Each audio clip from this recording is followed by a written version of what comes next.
नमस्कार दोस्तों, नोएल वाणी में आपका स्वागत है।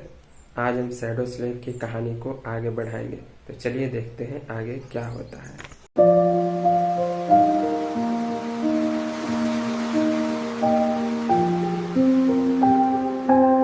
चैप्टर 421। जैसे ही सोने के सिक्के हिले और उनके नीचे कई कतारों में भयानक तिकोने दांत दिखाई दिए, सनी झटके से पीछे हटा, लेकिन तब तक बहुत देर हो चुकी थी। उस संदूक का भारी ढक्कन अचानक जिंदा हो गया और गजब की रफ्तार से बंद हुआ, जिसके किनारे से दांतों की एक और कतार बाहर निकल आई। क्या इससे पहले कि वो जीव अपने दांत उसकी कलाई में गड़ा पाता, सनी का दूसरा हाथ बिजली की तेजी से आगे बढ़ा। क्रूअल साइट का ब्लेड उस संदूक के गिरते हुए ढक्कन और पपेटियर श्राउड के कपड़े के बीच में जा फंसा। अगले ही पल संदूक बंद हो गया और सनी दर्द से चीख पड़ा। उसकी फुर्तीली प्रतिक्रिया की वजह से वो जीव उसका पूरा हाथ नहीं काट पाया, हालांकि उसके जबड़े बहुत ही ज्यादा ताकतवर निकले। एक घिनौनी आवाज के साथ उसके हाथ की हड्डियां चकनाचूर हो गई। न तो पपेटियर श्राउड का चमड़े का कवच और न ही परछाई की मजबूती उस लालची संदूक की भयानक ताकत का सामना कर पाई। सनी ने खुद को उस राक्षस के कुचलने वाले जबड़ों में फंसा हुआ पाया। क्रूअल साइट का ब्लेड उसके टूटे हुए हाथ के ऊपर सपाट पड़ा था और उसे संदूक के ढक्कन से निकले नुकीले दांतों से छिदने से बचा रहा था। नीचे से कई तिकोने दांत धीरे धीरे उसके कवच में धंस रहे थे। खुद को छुड़ाने का कोई आसान तरीका नजर नहीं आ रहा था। आखिर वो चीज है क्या? जैसे ही उस जीव के मुंह से कुछ सिक्के गिरकर फर्श पर लुढ़के, संदूक ने और जोर से दबाया, जिससे सनी की आंखों के सामने अंधेरा छा गया और वो दर्द से चिल्ला उठा, कमीने, मुझे छोड़, सड़ी हुई लकड़ी के बदबूदार टुकड़े। ऐसा करने के बजाय संदूक और करीब खिसक आया, जिससे सनी को मजबूरन अपने घुटनों पर आना पड़ा। किसी गीली और खुरदरी चीज ने उसके हाथ को छुआ और सोने के सिक्कों के नीचे से एक अजीब सी लंबी और चौड़ी जीभ बाहर निकली, जो उसके हाथ पर रेंगती हुई लार टपका रही थी। फिर वो जीभ उसकी गर्दन की तरफ बढ़ी। सनी ने उस भयानक नजारे को गुस्से और नफरत से देखा और फिर चिल्लाया, ये क्या स्पेल है? जैसे ही दूसरी परछाई उसके शरीर पर लिपटी और उसे ताकत का एक बड़ा बूस्ट दिया, सनी ने अपने टूटे हुए हाथ को उस राक्षस के जबड़े से बाहर खींचने की कोशिश की, लेकिन उसकी पकड़ बहुत ही मजबूत थी। उसने बस इतना हासिल किया कि हड्डियों के टुकड़ों के आपस में रगड़ने से होने वाले दर्द ने उसे लगभग बेहोश ही कर दिया। आह! धत तेरे की! जैसे ही संदूक की वो अस्वाभाविक रूप से लंबी जीभ सनी की गर्दन तक पहुंचने ही वाली थी, वो गुर्राया और क्रूअल साइड को एक भाले में बदलने का आदेश दिया। उसी समय उसने शैडो एसेंस के विस्फोट के साथ डार्क मिरर के जादू को सक्रिय कर दिया, जिससे चांदी के ब्लेड में आत्मा को नष्ट करने वाली शक्ति भर गई। वो हथियार उस जीव के मुंह के अंदर तक घुस गया और उस जगह जा लगा जहां उसका गला होना चाहिए था। भाले की नोक उस सख्त लकड़ी में केवल 1 या 2 सेंटीमीटर ही धंस पाई। घाव बिल्कुल भी गहरा नहीं था, लेकिन इससे संदूक को बहुत चोट लगी होगी, क्योंकि उसने अचानक एक तीखी चीख निकाली और सनी के जख्मी हाथ को बाहर थूक दिया। सनी फर्श पर गिरा और लुढ़कते हुए दूर चला गया, फिर एक घुटने पर उठ खड़ा हुआ। हाँ, इससे पहले कि वो अपनी आजादी का जश्न मना पाता, संदूक अचानक हिला और फिर हवा में ऊपर उठ गया, जिससे उसके नीचे छिपा एक दुबला-पतला और घिनौना शरीर सामने आ गया। फर्श पर और भी सिक्के लुढ़क गए। वो राक्षस जरूर कोई माहिर बाजीगर रहा होगा, क्योंकि अपनी पूरी ऊंचाई पर वो लगभग 3 मीटर लंबा था। सनी को कोई अंदाजा नहीं था कि उस जीव ने उस नकली संदूक के अंदर इतना सारा मांस और हड्डियां कैसे छिपाई होंगी। भले ही वो संदूक इतना बड़ा था कि एक इंसान को पूरा निगल सके। उसके लंबे और सूखे अंग घिनौनी कड़कड़ाहट की आवाज के साथ खुले और फिर वो सनी के ऊपर एक खतरे की तरह मंडराने लगा। उसकी लंबी जीभ से लार टपक रही थी। अरे, इस पर लानत! इससे पहले कि वो कोई प्रतिक्रिया दे पाता, उस जीव ने अपना एक लंबा पैर घुमाया और उसे सीने पर इतनी जोर से लात मारी जैसे कोई पटरी से उतरी हुई ट्रेन टकराई हो। सनी का शरीर पीछे की ओर उड़ गया, बख्तरबंद कंपार्टमेंट के मजबूत दरवाजे को तोड़ता हुआ बाहर गलियारे में जा गिरा। उसने करहाने की कोशिश की, लेकिन उस भयानक टक्कर से उसके फेफड़ों की सारी हवा बाहर निकल गई थी। उसकी खोपड़ी शायद साबुत थी और उसकी रीढ़ की हड्डी भी बस किसी तरह बची थी। हालांकि उसे ऐसा महसूस हो रहा था जैसे उसके पूरे शरीर को हाथियों के एक झुंड ने कुचल दिया हो। अपनी उस बदहवास हालत में सनी उलझन में सोचे बिना नहीं रह सका। हाथी? आखिर ये हाथी होता क्या है? लेकिन फिर उसके दिमाग से सारे विचार गायब हो गए, क्योंकि उसने देखा कि वो घिनौना जीव अपने चारों पैरों पर गिर रहा है और फिर छलांग लगाकर उसकी तरफ आ रहा है। संदूक का ढक्कन एक और बाइट लेने के लिए खुल रहा था, लेकिन जब वो राक्षस जमीन पर उतरा तो वहां काटने के लिए कुछ भी नहीं था। सनी ने शैडो स्टेप का इस्तेमाल किया था और 10 मीटर दूर गलियारे में एक परछाई से बाहर गिरा, फिर अपने टूटे हुए हाथ के बल बेढंगे तरीके से लैंड हुआ और दर्द से करहा उठा। ओह, बहुत दर्द हो रहा है। वो दांतों वाला संदूक कुछ पल के लिए हवा में ही रुका रहा, जैसे कि हैरान हो, फिर धीरे धीरे उसकी तरफ मुड़ा। सनी ने आह भरी, फिर खुद को फर्श से उठाया और खड़े होने की कोशिश की। उसकी पहली कोशिश नाकाम रही, अपने दांत पीसते हुए और ये छिपाते हुए कि उसे कितना दर्द हो रहा है। सनी ने उस जीव पर एक गुस्से भरी नजर डाली और गुर्राया, इधर आ, कमीने। इसके साथ ही उसने खड़े होने के लिए क्रूअल साइड का सहारा लिया और फिर भाले को उस जीव की तरफ तान दिया। संदूक एक तरफ झुक गया। ऐसा क्यों लग रहा है जैसे वो कमीना मुस्कुरा रहा है? भला एक संदूक कैसे मुस्कुरा सकता है? लेकिन इसमें कोई शक नहीं था, वो राक्षस उसका मजाक उड़ा रहा था। यह तब और भी साफ हो गया जब उसके अंदर से एक चुभने वाली तीखी हंसी की आवाज आई। वो आवाज सनी के सम्मान और उसके कानों दोनों के लिए इतनी अपमानजनक थी कि वो इसे सुनने के बजाय अपना हाथ दोबारा तुड़वाना पसंद करता। मजाक लग रहा है ना?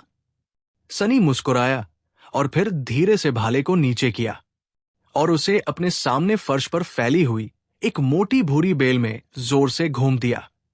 उस राक्षस की हंसी अचानक रुक गई। वो जम गया और सनी को ऐसे घूरने लगा जैसे पूरी तरह सन्न रह गया हो, और फिर वो कांपने लगा। अब मजाक नहीं लग रहा न? एक पल बाद पूरा जहाज भी कांप उठा। चैप्टर 422।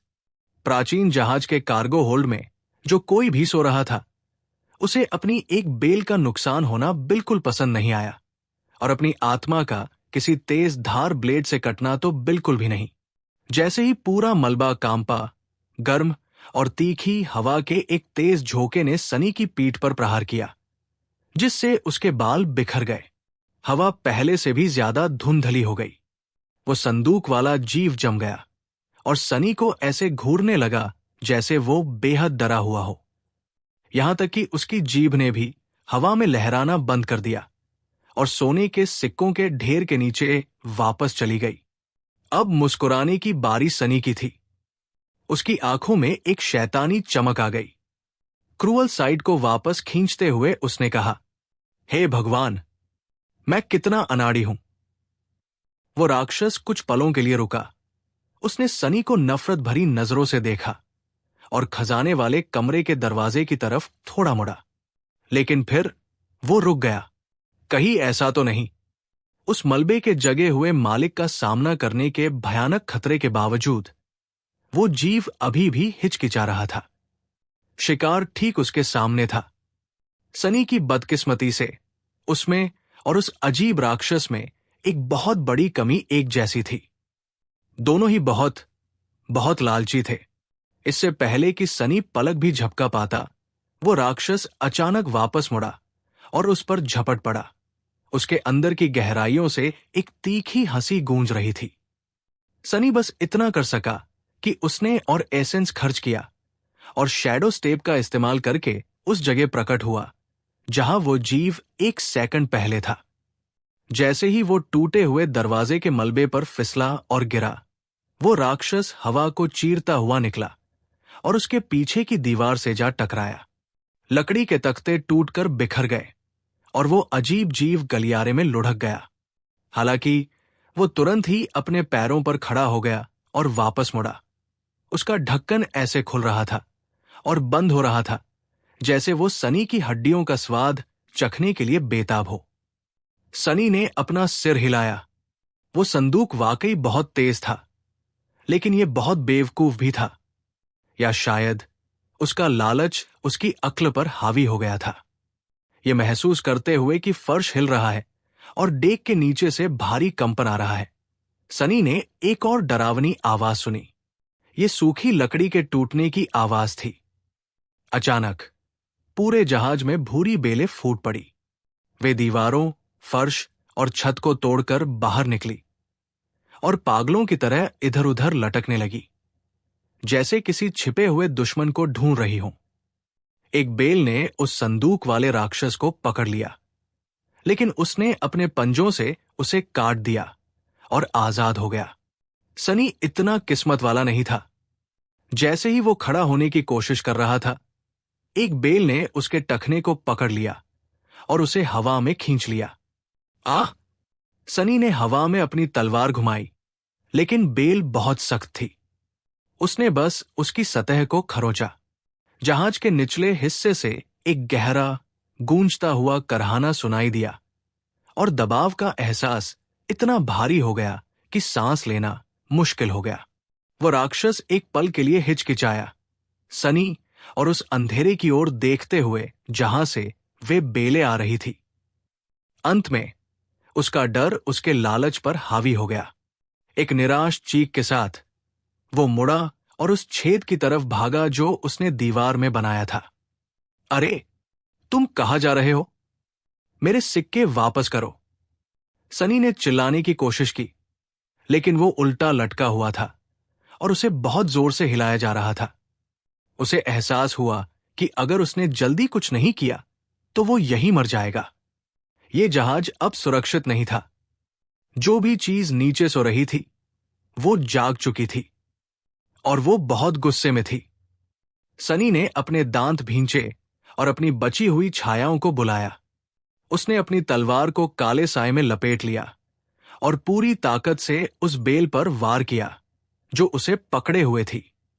इस बार ब्लेड गहरा धंस गया। बेल ऐंठी और उसे छोड़ दिया। सनी जमीन पर गिरा और तुरंत लुढ़क कर दूर हो गया, क्योंकि एक और बेल उसी जगह पर वार कर रही थी जहां वो अभी गिरा था। उसे बाहर निकलना था। उसे उस संदूक का पीछा करना था, सिर्फ इसलिए नहीं कि वह अपने सिक्के वापस चाहता था, बल्कि इसलिए भी क्योंकि वो संदूक जानता था कि कहाँ जाना है। वो राक्षस इस जगह का निवासी था। अगर कोई यहां से निकलने का रास्ता जानता था तो वो वही था। सनी ने अपने दर्द को नजरअंदाज किया और उस छेद की तरफ दौड़ा जहां से वो संदूक गायब हुआ था। जैसे ही वो बाहर निकला, उसने देखा कि वो राक्षस पहले ही काफी दूर जा चुका था। वो अजीब तरह से भाग रहा था, अपने चारों पैरों का इस्तेमाल करते हुए, और उसकी रफ्तार किसी घोड़े से कम नहीं थी। वो द्वीप के किनारे की ओर बढ़ रहा था। सनी ने भी अपनी रफ्तार बढ़ाई। तुम मुझसे बच नहीं सकते, उसने कसम खाई। जहाज का मलबा पीछे छूट गया, लेकिन खतरा अभी टला नहीं था। जमीन से और भी बेलें निकल रही थी जो उनका रास्ता रोकने की कोशिश कर रही थी। ऐसा लग रहा था जैसे पूरा द्वीप ही उनके खिलाफ हो गया हो। चैप्टर 423। अच्छा नहीं है। वो बेल उतनी बड़ी नहीं थी जितनी सनी ने उस प्राचीन जहाज पर देखी थी, लेकिन फिर भी वो एक आदमी की भुजा जितनी मोटी थी और उसकी चमकदार सतह से काले मुड़े हुए कांटे निकले हुए थे। वो बेल अपने साथ एक बहुत ही मीठी और घिनौनी गंध लेकर आई थी। सनी ने क्रूअल साइड से उस पर वार किया, लेकिन वो बमुश्किल उसकी ऊपरी परत को ही काट पाया।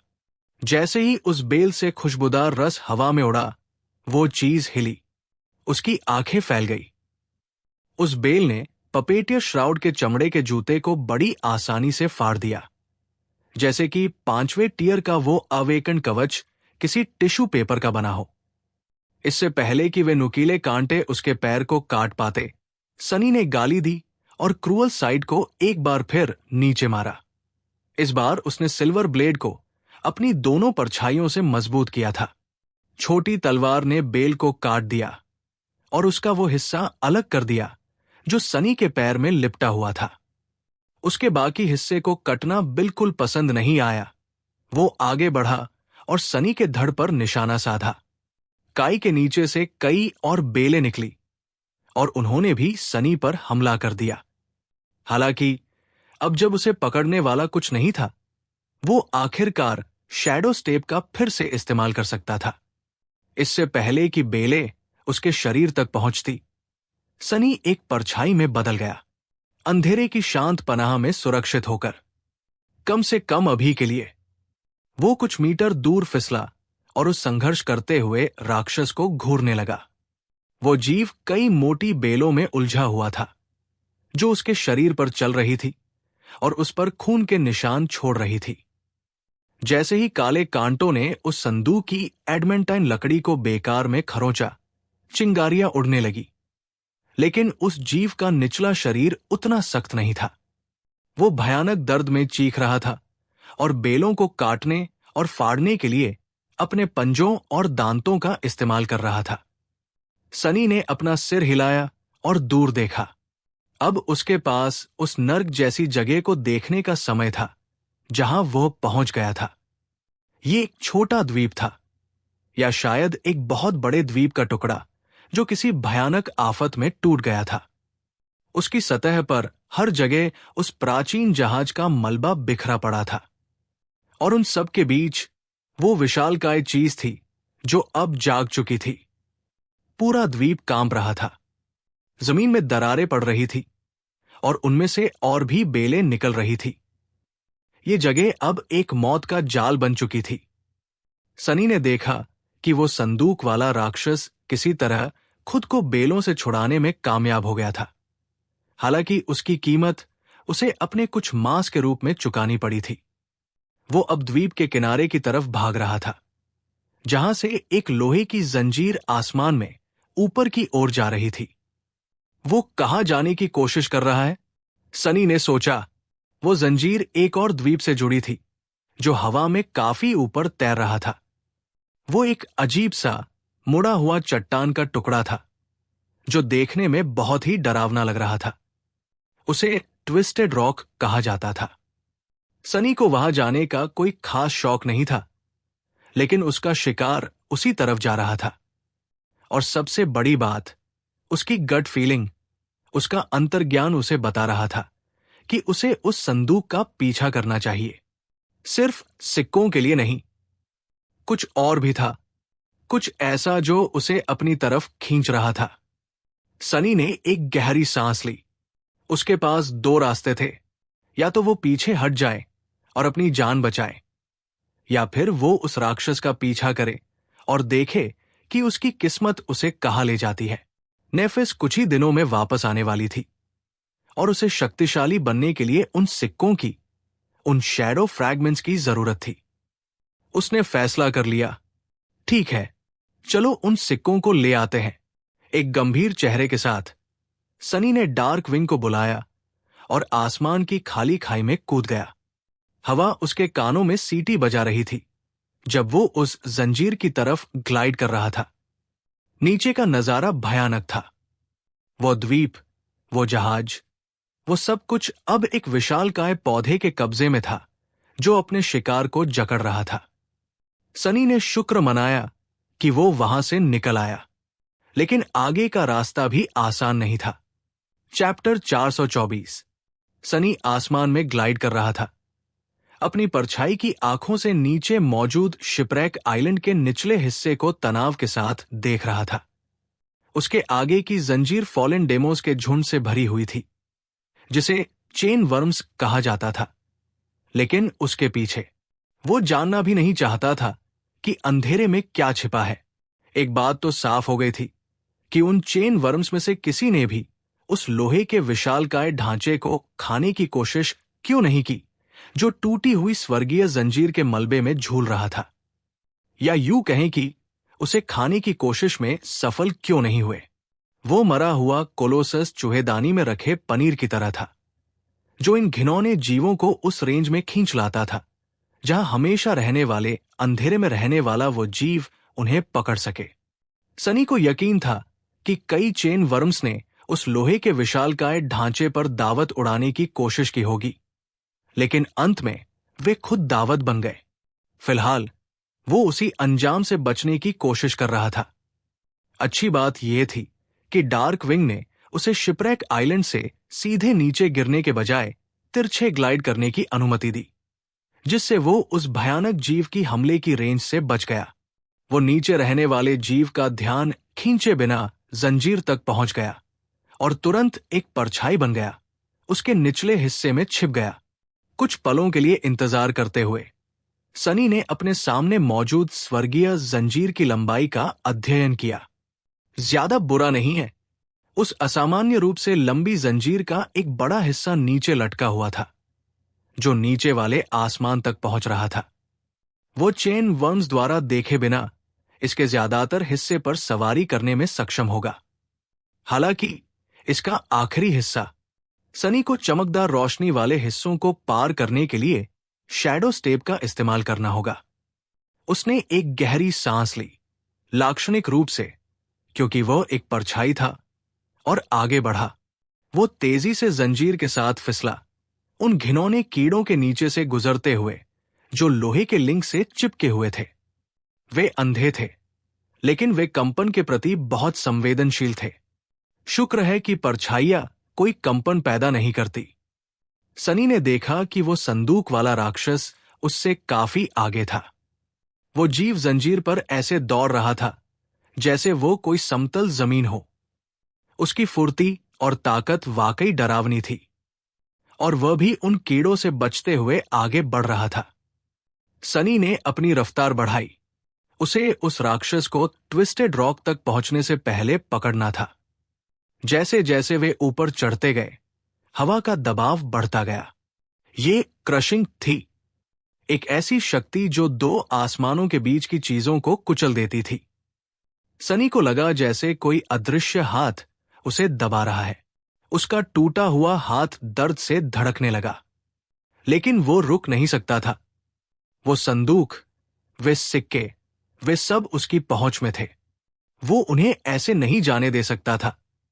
कुछ देर बाद वे दोनों नीचे वाले आसमान के अंधेरे से बाहर निकले और फिर से सूरज की रोशनी देखी। उस संदूक वाले जीव को इससे कोई फर्क नहीं पड़ा, लेकिन सनी के लिए ये एक बुरा शगुन था।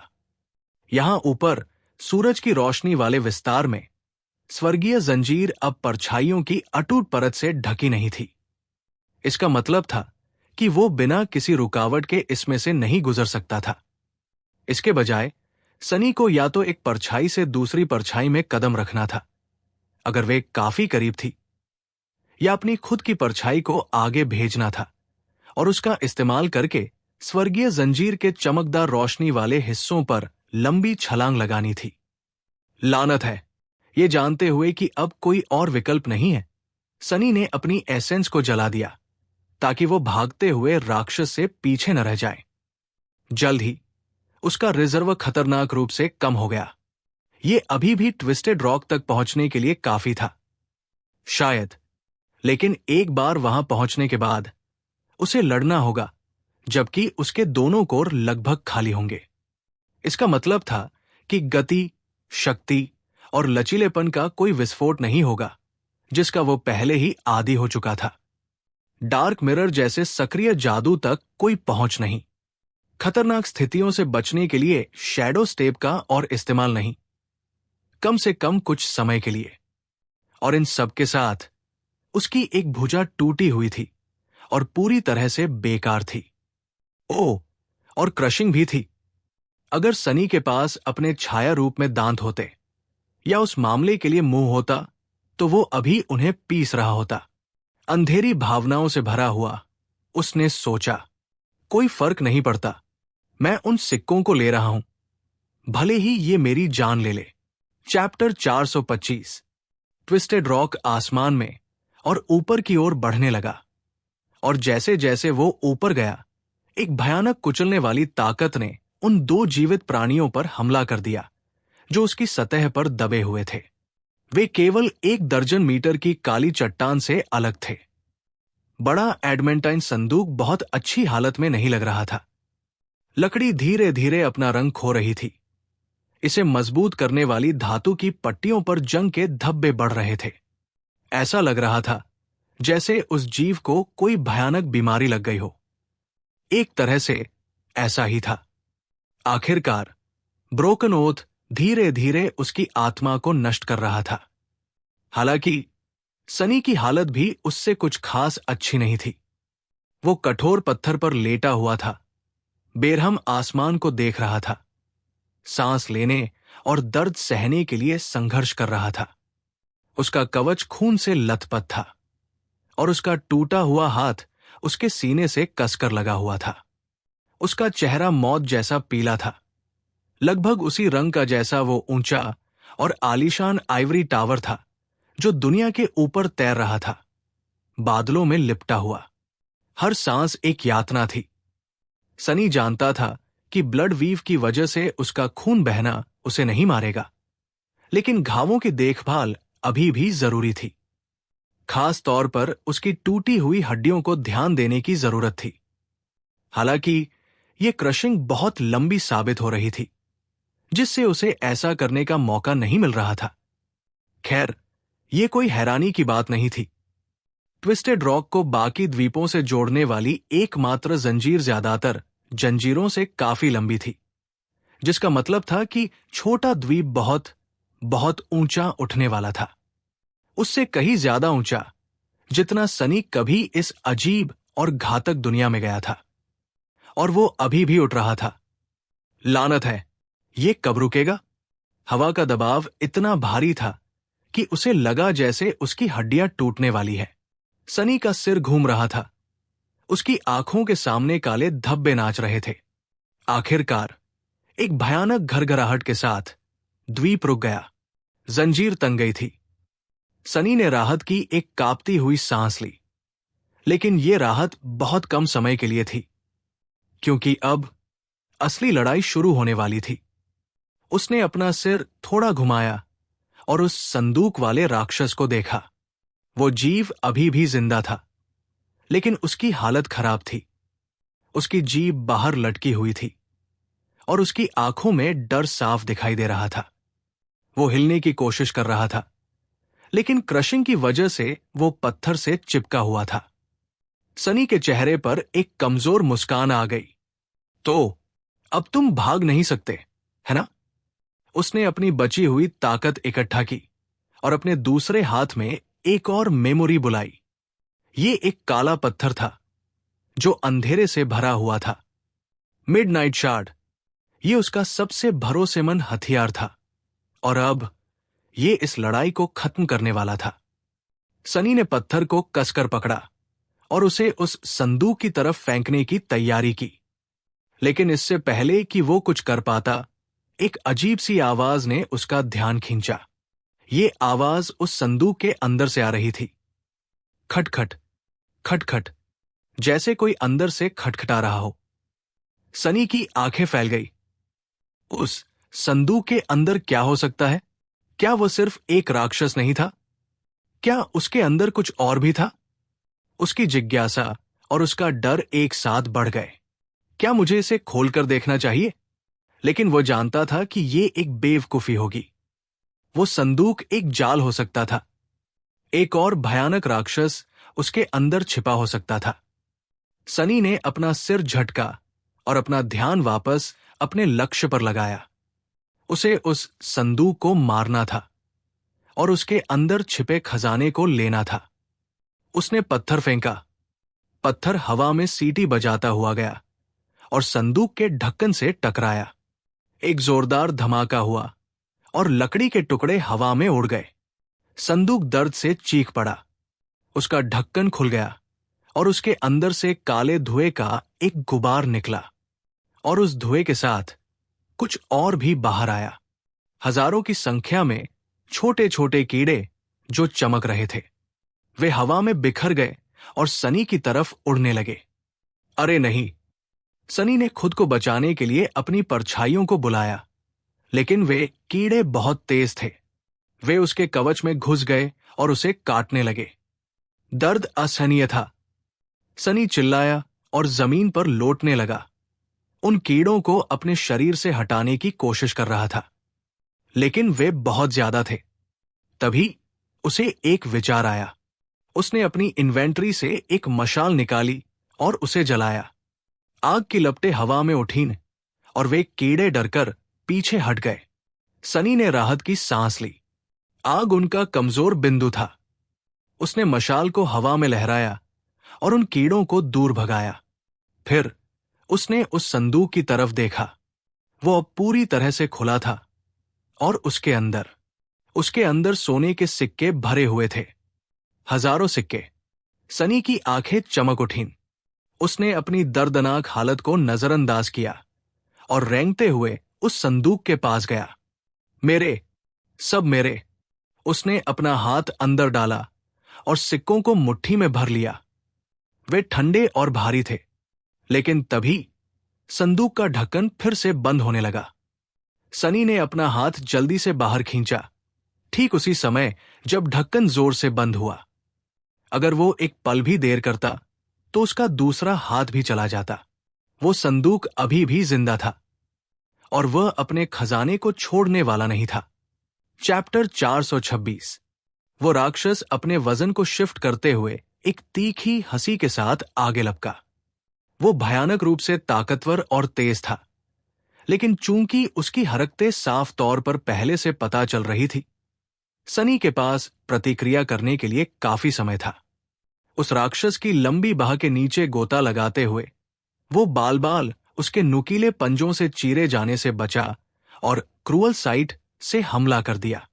जैसे ही चांदी का ब्लेड उस जीव के पेट में धंसा, उसकी पसलियों के ठीक नीचे की सख्त खाल को छेदते हुए सनी आगे बढ़ा और घूम गया। एक पल बाद सनी पहले से ही दुश्मन के पीछे था। हालांकि वो सुरक्षित नहीं था। एक पल के लिए भी रुके बिना उस अजीब राक्षस ने अपने हाथों को जमीन पर दबाया और फिर दोनों पैरों से पीछे की ओर लात मारी। उस हमले में इतनी ताकत थी कि वो एक छोटी पहाड़ी को चकनाचूर कर सकता था, लेकिन सनी पहले से ही हिल रहा था, रेंज से बाहर हो रहा था। उसने बेकार में ही उस राक्षस को चेन वर्म्स के खिलाफ लड़ते हुए नहीं देखा था। वो जानता था कि वो मनहूस चीज हमला करने के लिए अपने चारों अंगों का उपयोग कर सकती है, और ये कि उसके जोर किसी भी दिशा में मुड़ने में सक्षम लगते थे। न केवल वो जानता था कि वह राक्षस क्या करने में सक्षम है, बल्कि वो ये भी जानता था कि उसे क्या पसंद है और वो क्या करता है। वो ये भी जानता था कि वो कहाँ सबसे ज्यादा कमजोर है और कहाँ उसके हथियारों में से कोई भी नुकसान नहीं पहुंचा पाएगा। इसीलिए उसने संदूक के बजाय उसके दुबले शरीर को निशाना बनाया था, जो कि बहुत बड़ा और स्पष्ट लक्ष्य था। सनी हमेशा से बहुत तेज नजर वाला रहा था, और शैडो डांस की प्रैक्टिस ने ऐसी चीजों को देखने और समझने की उसकी क्षमता को ही तेज किया था। शायद ये इसलिए था क्योंकि युद्ध शैली खुद किसी और की नकल करने पर आधारित थी, या शायद इसलिए कि उसे इसे सीखने के लिए अपनी परछाई के दिमाग के माध्यम से दुनिया को देखना पड़ा था। किसी भी तरह उस राक्षस की हर हरकत अब उसके लिए एक खुली किताब थी। जैसे ही सनी एक सुरक्षित दूरी पर उतरा, उसने देखा कि उस जीव के पेट से काला खून बह रहा था। घाव गहरा था, लेकिन जानलेवा नहीं। राक्षस ने एक और तीखी हंसी निकाली और फिर से सनी की तरफ मुड़ा। इस बार उसकी आंखों में गुस्सा और भी ज्यादा था। सनी ने एक गहरी सांस ली। उसका शरीर दर्द से कराह रहा था, और उसका टूटा हुआ हाथ उसे लगातार याद दिला रहा था कि वो एक बहुत ही खतरनाक स्थिति में है। लेकिन उसने हार नहीं मानी। आ जाओ, उसने धीरे से कहा। राक्षस ने फिर से छलांग लगाई, इस बार और भी तेज। सनी ने अपनी परछाइयों को अपने चारों ओर लपेट लिया और खुद को तैयार किया। जैसे ही राक्षस उसके पास पहुंचा, सनी ने शैडो स्टेप का इस्तेमाल किया और गायब हो गया। वो राक्षस के ठीक ऊपर हवा में प्रकट हुआ और अपनी पूरी ताकत के साथ क्रूअल साइड को नीचे धकेल दिया। ब्लेड उस राक्षस के कंधे में धंस गया और वो दर्द से चिल्लाया। सनी ने अपना वजन डाला और ब्लेड को और गहरा कर दिया। राक्षस ने अपने शरीर को झटके से हिलाया और सनी को दूर फेंक दिया। सनी जमीन पर लुढ़का, लेकिन तुरंत खड़ा हो गया। दोनों एक दूसरे को घूर रहे थे, दोनों ही हाँफ रहे थे। ये लड़ाई सहन शक्ति की परीक्षा बन रही थी। सनी ने देखा कि क्रशिंग का प्रभाव उस राक्षस पर ज्यादा हो रहा था। उसका भारी शरीर उसे धीमा कर रहा था, जबकि सनी अपने छोटे आकार के कारण अभी भी तेज था। यही उसकी जीत की कुंजी थी। उसने एक और हमले की योजना बनाई। वो जानता था कि वो उस राक्षस को सीधे मुकाबले में नहीं हरा सकता। उसे थकाना होगा और फिर सही समय पर वार करना होगा। सनी ने एक पत्थर उठाया और उसे राक्षस की तरफ फेंका। राक्षस ने उसे अपने पंजे से मार गिराया। ये एक ध्यान भटकाने वाली चाल थी। उसी समय सनी ने अपनी परछाई को उस राक्षस के पैरों के नीचे भेजा। परछाई ने एक काले कांटे का रूप ले लिया और उस राक्षस के पैर में घुस गई। राक्षस लड़खड़ाया और गिर गया। ये सनी का मौका था। वो दौड़ा और अपनी तलवार को उस राक्षस की गर्दन पर दे मारा। ब्लेड मांस और हड्डी को काटता हुआ चला गया। काला खून फव्वारे की तरह निकला। राक्षस ने एक आखिरी बार छटपटाया और फिर शांत हो गया। सनी उसके ऊपर खड़ा था, भारी सांसें ले रहा था। उसका पूरा शरीर कांप रहा था। खत्म हो गया, उसने फुसफुसाया। उसने क्रूअल साइड को वापस अपनी इन्वेंटरी में रखा और संदूक की तरफ बढ़ा। अब आखिरकार वो अपना इनाम ले सकता था। लेकिन जैसे ही वो संदूक के पास पहुंचा, उसने देखा कि वो अभी भी हिल रहा था। क्या? सनी ने अपनी तलवार फिर से निकाल ली। क्या ये चीज अभी भी नहीं मरी थी? लेकिन संदूक का हिलना एक राक्षस के हिलने जैसा नहीं था। ये एक यांत्रिक कंपन था। अचानक संदूक का ढक्कन खुल गया और उसके अंदर कोई दांत नहीं थे, कोई जीभ नहीं थी। सिर्फ सोने के सिक्के थे और उनके बीच एक छोटी सी काली किताब पड़ी थी। सनी ने उस किताब को उठाया। उसके कवर पर कोई नाम नहीं था, सिर्फ एक अजीब सा प्रतीक बना हुआ था। ये क्या है? उसने किताब खोली। उसके पन्ने खाली थे। सनी ने पन्ने पलटे, लेकिन सब खाली थे। ये क्या मजाक है? उसने किताब को फेंकने का सोचा, लेकिन कुछ ने उसे रोक दिया। उसे लगा कि इस किताब में कुछ खास है। उसने उसे अपनी इन्वेंटरी में रख लिया और सिक्कों की तरफ ध्यान दिया। उसने अपनी जेबें, अपना बैग, सब कुछ सिक्कों से भर लिया। जब वो पूरी तरह से भर गया, तो उसने संदूक को एक आखिरी बार देखा और वहां से चल दिया। ट्विस्टेड रॉक पर उसकी यात्रा खत्म हो गई थी। अब उसे वापस जाना था और नेफिस का इंतजार करना था। चैप्टर 427। ट्विस्टेड रॉक आसमान में और ऊपर उठता गया, और जैसे ही यह हुआ, एक भयानक कुचलने वाली ताकत ने उन दो जीवित प्राणियों पर हमला किया, जो इसकी सतह में दबे हुए थे, केवल 1 दर्जन मीटर काले पत्थर से अलग थे। वो बड़ा एडमेंटाइन संदूक बहुत अच्छी हालत में नहीं लग रहा था। लकड़ी धीरे धीरे अपना रंग खो रही थी। इसे मजबूत करने वाली धातु की पट्टियों पर जंग के धब्बे बढ़ रहे थे। ऐसा लग रहा था जैसे उस जीव को कोई भयानक बीमारी लग गई हो। एक तरह से ऐसा ही था। आखिरकार ब्रोकन ओथ वर्तमान में उसकी आत्मा को थोड़ा थोड़ा करके नष्ट कर रहा था। सनी की हालत भी उससे कुछ खास बेहतर नहीं थी। वो कठोर पत्थर पर लेटा हुआ था, बेरहम आसमान को देख रहा था, सांस लेने और दर्द सहने के लिए संघर्ष कर रहा था। उसका कवच खून से लथपथ था और उसका टूटा हुआ हाथ उसके सीने से कसकर लगा हुआ था। उसका चेहरा मौत जैसा पीला था। लगभग उसी रंग का जैसा वो ऊंचा और आलीशान आइवरी टावर था जो दुनिया के ऊपर तैर रहा था, बादलों में लिपटा हुआ। हर सांस एक यातना थी। सनी जानता था कि ब्लड वीव की वजह से उसका खून बहना उसे नहीं मारेगा, लेकिन घावों की देखभाल अभी भी जरूरी थी। खास तौर पर उसकी टूटी हुई हड्डियों को ध्यान देने की जरूरत थी। हालांकि यह क्रशिंग बहुत लंबी साबित हो रही थी, जिससे उसे ऐसा करने का मौका नहीं मिल रहा था। खैर, यह कोई हैरानी की बात नहीं थी। ट्विस्टेड रॉक को बाकी द्वीपों से जोड़ने वाली एकमात्र जंजीर ज्यादातर जंजीरों से काफी लंबी थी, जिसका मतलब था कि छोटा द्वीप बहुत बहुत ऊंचा उठने वाला था। उससे कहीं ज्यादा ऊंचा जितना सनी कभी इस अजीब और घातक दुनिया में गया था। और वो अभी भी उठ रहा था। लानत है, ये कब रुकेगा? हवा का दबाव इतना भारी था कि उसे लगा जैसे उसकी हड्डियां टूटने वाली है। सनी का सिर घूम रहा था। उसकी आंखों के सामने काले धब्बे नाच रहे थे। आखिरकार एक भयानक घरघराहट के साथ द्वीप रुक गया। जंजीर तन गई थी। सनी ने राहत की एक कांपती हुई सांस ली, लेकिन यह राहत बहुत कम समय के लिए थी।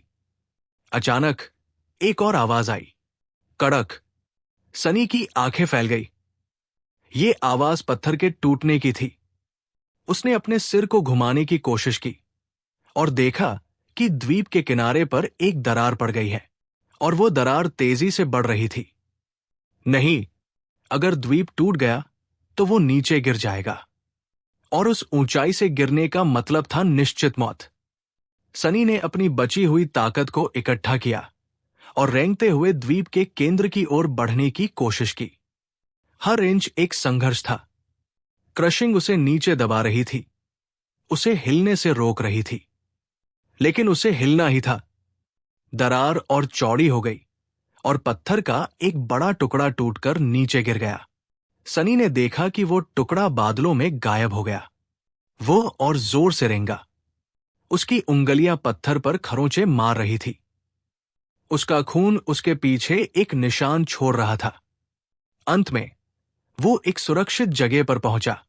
वो हांफ रहा था। उसका दिल जोरों से धड़क रहा था। उसने संदूक की तरफ देखा। वो अभी भी अपनी जगह पर था, दरार से कुछ ही दूरी पर। वो चीज, वो अभी भी वहां है। सनी को एक अजीब सा एहसास हुआ। उसे लगा कि वो संदूक उसे देख रहा है। भले ही उसकी आंखें नहीं थी, लेकिन उसे महसूस हुआ कि वो उसे घूर रहा है। और फिर उसने देखा, संदूक के ढक्कन पर एक दरार पड़ गई थी और उस दरार से एक आंख बाहर झांक रही थी। एक लाल, चमकती हुई आंख। सनी के रोंगटे खड़े हो गए। वो राक्षस अभी भी जिंदा था और वो उसे देख रहा था। सनी ने अपनी तलवार को पकड़ने की कोशिश की, लेकिन उसका हाथ इतना कमजोर था कि वो उसे उठा भी नहीं पाया। वो बस वहां लेटा रहा, उस आंख को वापस घूरते हुए। तभी द्वीप फिर से हिलने लगा। इस बार ये टूटने की वजह से नहीं था, ये नीचे जाने लगा था। उतरने का चरण, डेसेंट फेज, शुरू हो गया था। सनी ने राहत की सांस ली। अब क्रशिंग का दबाव कम हो जाएगा। लेकिन जैसे ही द्वीप नीचे जाने लगा, वो लाल आंख और भी चौड़ी हो गई। और फिर संदूक से एक आवाज आई, एक हंसी, वही तीखी, डरावनी हंसी। सनी का खून जम गया। ये अभी खत्म नहीं हुआ है, उसने सोचा। ये अभी शुरू हुआ है। चैप्टर 428। क्रशिंग के यातनापूर्ण बोझ के बावजूद सनी खुद को खुश महसूस करने से नहीं रोक सका। न केवल उसे 8 शैडो फ्रैगमेंट्स और एक शक्तिशाली मेमोरी मिली थी, बल्कि उसने एक फॉलन डेविल को अकेले ही हरा दिया था, बिना सेंट की मदद के। ब्लैक नाइट भी एक फॉलन डेविल था, तो एक को अकेले मारना सनी के लिए बहुत बड़ी बात थी। ये एक मार्मिक मील का पत्थर था, जिसने उसे महसूस कराया कि उसकी सारी कड़ी मेहनत और वो जिन भी घिनौनी चीजों से गुजरा था, वो बेकार नहीं थी। वो अपना लक्ष्य पूरा कर रहा था। ताकतवर बन रहा था। बेशक मॉर्डेंट मिमिक लड़ाई में उतना भयानक दुश्मन नहीं था जितना कि उस बर्बाद कैथेड्रल का संरक्षक था। एक वो जीव था जिसे केवल युद्ध के लिए बनाया गया लगता था, जबकि दूसरा जीत हासिल करने के लिए ज्यादातर धोखे और अपने शिकार पर घात लगाने पर निर्भर था। और फिर भी वो संदूक वाला राक्षस किसी भी तरह से आसान दुश्मन नहीं था। अगर कुछ भी, तो उसकी शैतानी प्रकृति ने उसे और भी ज्यादा खतरनाक बना दिया था।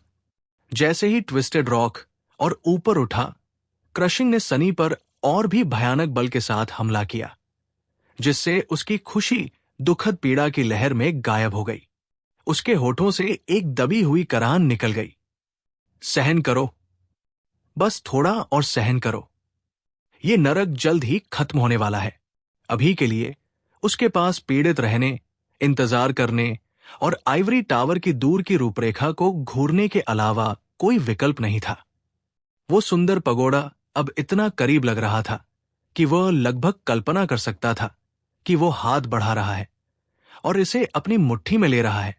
कुछ और करने को न होने पर सनी ने रून्स को बुलाया और उस नई मेमोरी का विवरण ढूंढा जो उसे अभी अभी मिली थी। जैसे ही उसने इसे पढ़ा, एक कमजोर, खूनी मुस्कान उसके चेहरे पर दिखाई दी। मेमोरी का नाम कोवेटस कॉफर, लालची संदूक था। Memory covets coffer. Memory rank ascended. Memory tier 4। Memory प्रकार स्टोरेज। विवरण: एक लालची संदूक जो सब कुछ निगलना चाहता है। ये अपने मालिक के प्रति वफादार है, लेकिन केवल तब तक जब तक उसे खिलाया जाता रहे। एक स्टोरेज मेमोरी। सनी की आंखें चौड़ी हो गई। स्टोरेज मेमोरीज बहुत दुर्लभ थी और बहुत कीमती भी, और ये एक एसेंडेड रैंक की थी। उसने विवरण को और ध्यान से पढ़ा। विशेषता पे टू ग्लटनस। ये मेमोरी किसी भी निर्जीव वस्तु को अपने अंदर स्टोर कर सकती है। इसकी क्षमता इसकी रैंक और टियर पर निर्भर करती है।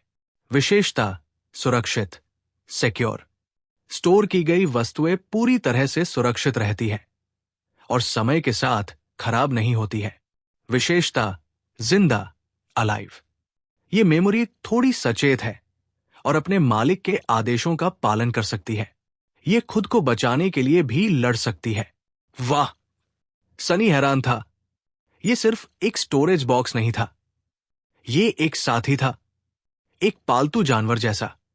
और ये लड़ भी सकता है। उसे वो लड़ाई याद आई जो उसने अभी अभी उस मिमिक के साथ लड़ी थी। अगर ये संदूक उसका आधा भी खतरनाक था, तो ये एक बहुत बड़ा फायदा होगा। लेकिन मुझे इसे खिलाना होगा। उसने सोचा कि इसे क्या खिलाना होगा। क्या ये सिक्के खाता है, या मांस, या आत्माएं?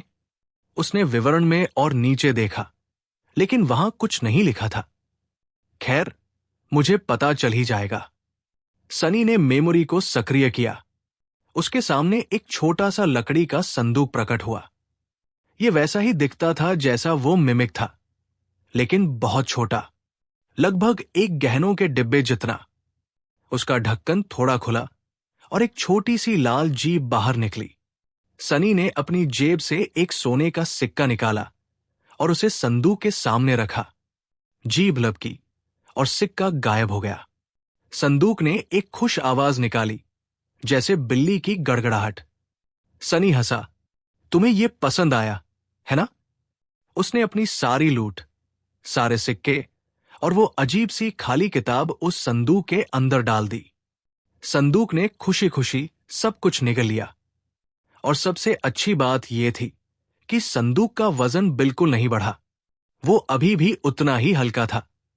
सनी ने संदूक को उठाया और अपनी बेल्ट से बांध लिया। अब मेरे पास अपना खुद का खजाना रखने वाला है। उसे लगा कि उसका दर्द थोड़ा कम हो गया है, या शायद ये सिर्फ उसकी खुशी थी। लेकिन फिर द्वीप फिर से कांपा, और इस बार कंपन बहुत तेज था। आसमान से एक और आवाज आई, कड़ कड़ कड़। सनी ने ऊपर देखा।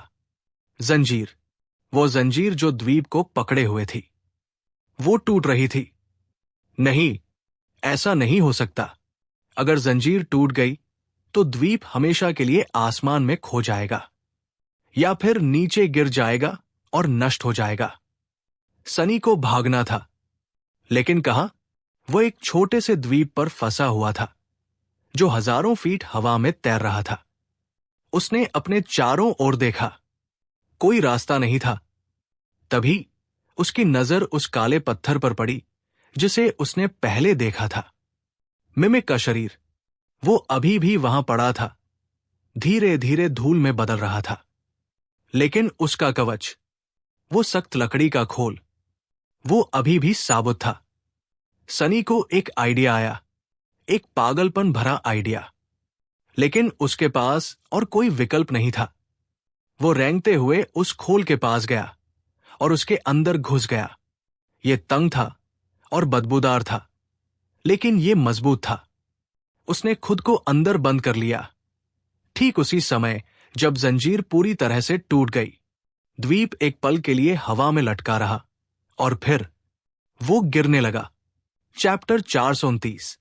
एक पल बाद लोहे की विशाल कड़ियों के टूटने की एक कान फोड़ देने वाली तेज आवाज पूरे द्वीप पर गूंज उठी, जो फिर कुछ मीटर ऊपर उछला और अचानक रुक गया। सनी चीख पड़ा, क्योंकि क्रशिंग ने उस पर और भी ज्यादा विनाशकारी ताकत के साथ हमला किया। जंजीर टूट रही है। ये इतनी जल्दी क्यों हुआ? कुछ पलों के लिए उसे शुद्ध जानवरों वाले डर के अलावा कुछ महसूस नहीं हुआ। फिर उसने जबरदस्ती अपने दिमाग पर काबू पाया और ट्विस्टेड रॉक के किनारे की ओर एक हताश नजर डाली। क्या वो समय रहते बच पाएगा? वो एक पल के लिए रुका, फिर अपने दांत भींचे और अपनी एक परछाई को आदेश दिया कि वो उसके शरीर से निकलकर जमीन पर जाए। जैसे ही उसने ऐसा किया, उसके होठों से एक दबी हुई चीख निकल गई। ऐसा लगा जैसे किसी विशाल हथौड़े ने उसके शरीर पर प्रहार किया हो, जिससे उसकी हर हड्डी कांप गई और कराह उठी। सनी ने अपना सिर एक तरफ घुमाया और मुंह भर खून थूका। सब पर लानत है। परछाई द्वीप के किनारे तक उड़ी और उसके किनारे से फिसल गई। मरती हुई जंजीर तक पहुंचने की हताश कोशिश कर रही थी, लेकिन बहुत देर हो चुकी थी। जैसे ही सनी ने डरावनी नजरों से देखा, स्वर्गीय जंजीर की कड़ियों में से एक टूट गई। केवल एक, उन सब में सबसे कमजोर, लेकिन बस इतने की ही जरूरत थी। नहीं, ट्विस्टेड रॉक को बाकी चैंड आइल से जोड़ने वाली जंजीर 2 टुकड़ों में टूट गई और जैसे ही 10 किलोमीटर लंबी विशाल लोहे की कड़ियां धीरे धीरे नीचे वाले आसमान की ओर गिरी, द्वीप अचानक ऊपर की ओर गोली की तरह भागा।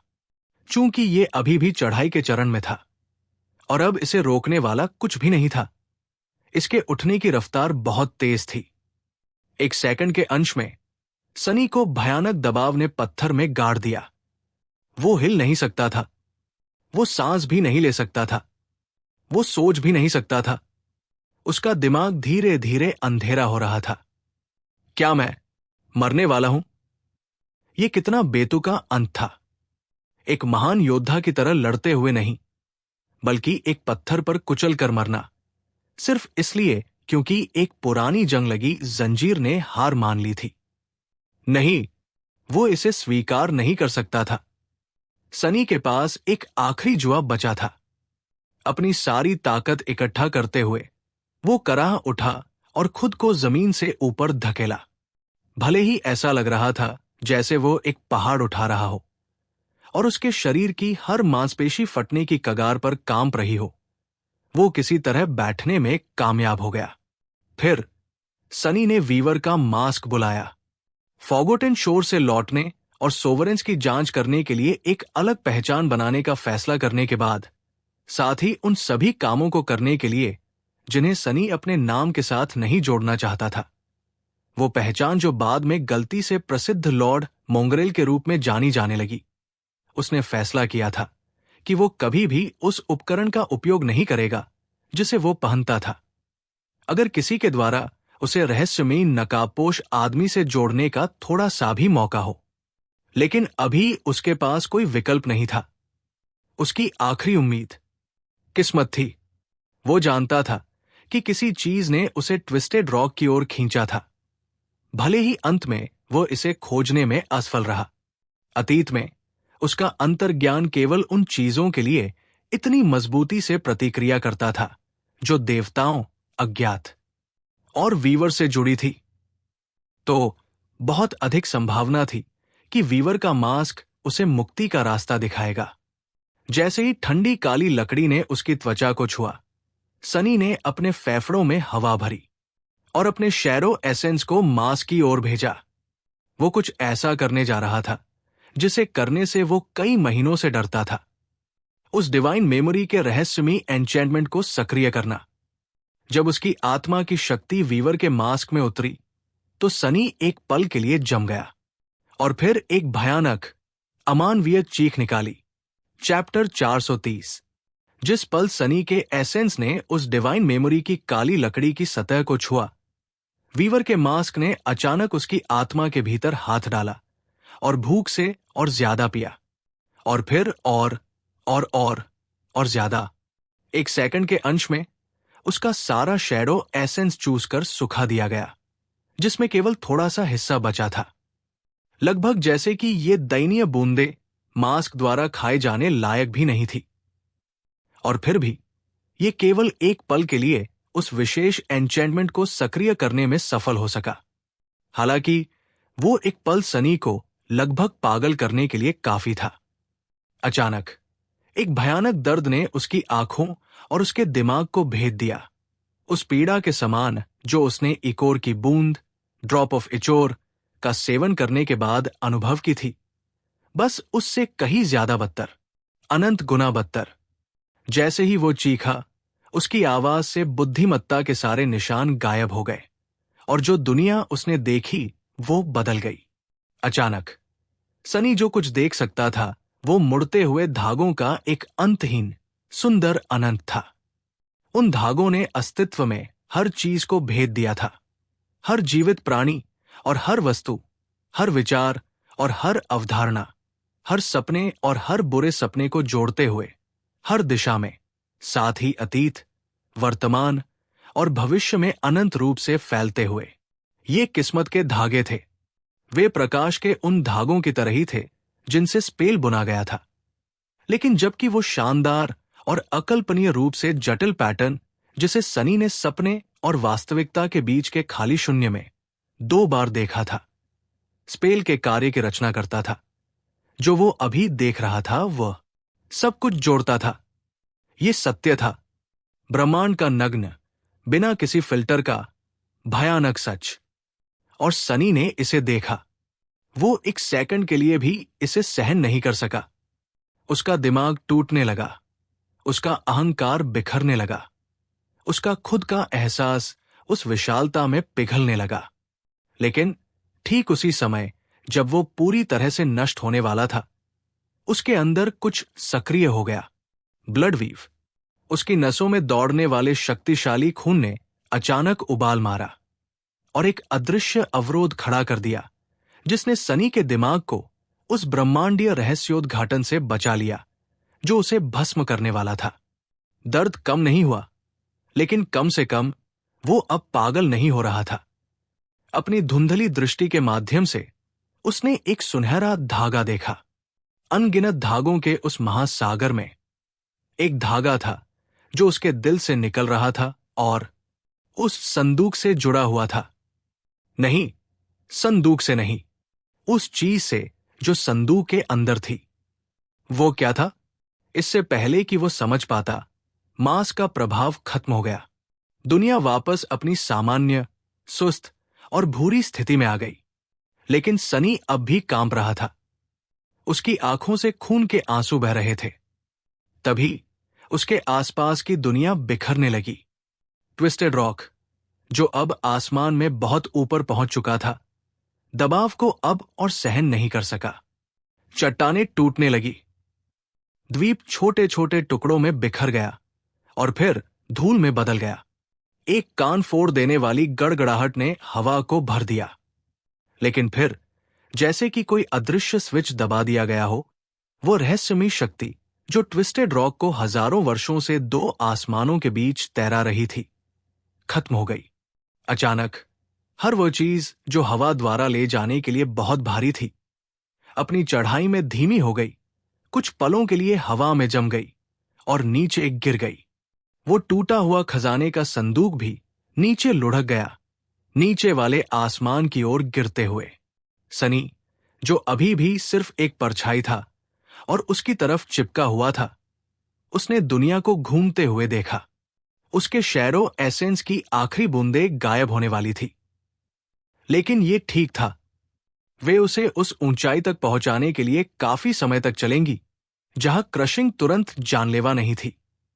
जब आखिरकार ऐसा हुआ तो सनी अचानक संदूक की सतह पर प्रकट हुआ और उसे अपनी जान बचाने के लिए कसकर पकड़ लिया। क्रशिंग के दबाव ने पहले उसे लकड़ी पर इतनी जोर से पटका कि उसकी कुछ पसलियां टूट गई, फिर उसे खींचकर अलग करने की कोशिश की, लेकिन सनी ने उसे नहीं छोड़ा। उसके शापित सिक्के उस शापित संदूक में थे। एक साथ वो मरा हुआ मिमिक नीचे और नीचे गिरे, जब तक कि आखिरकार क्रशिंग इतनी कमजोर नहीं हो गई कि सनी को हिलने की अनुमति मिल सके। डार्क विंग को बुलाते हुए उसने उसे धुंधला होने का आदेश दिया और उनके गिरने की दिशा बदल दी। हालांकि वो हताशा में शिपरेक आइलैंड की दूर की रूपरेखा की ओर बढ़ने की कोशिश नहीं कर रहा था। इसके बजाय वो संदूक को विपरीत दिशा में निर्देशित कर रहा था, इसे टियर के विशाल खाली विस्तार में ले जा रहा था। चैप्टर 431। जैसे ही सनी और खजाने का संदूक आसमान से उस असीमित काली खाई में गिरे, टूटे हुए द्वीप के टुकड़े उनके पीछे पीछे आए। क्रशिंग की ताकत धीरे धीरे कम हो रही थी, लेकिन ये अभी भी इतनी तेज थी कि ज्यादातर अवेकन को मार सकती थी।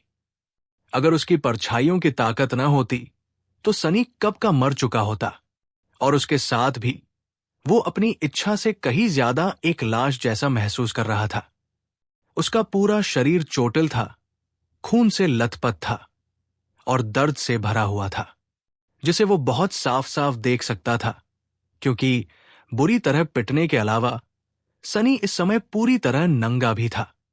क्या शानदार नजारा है! लानत है!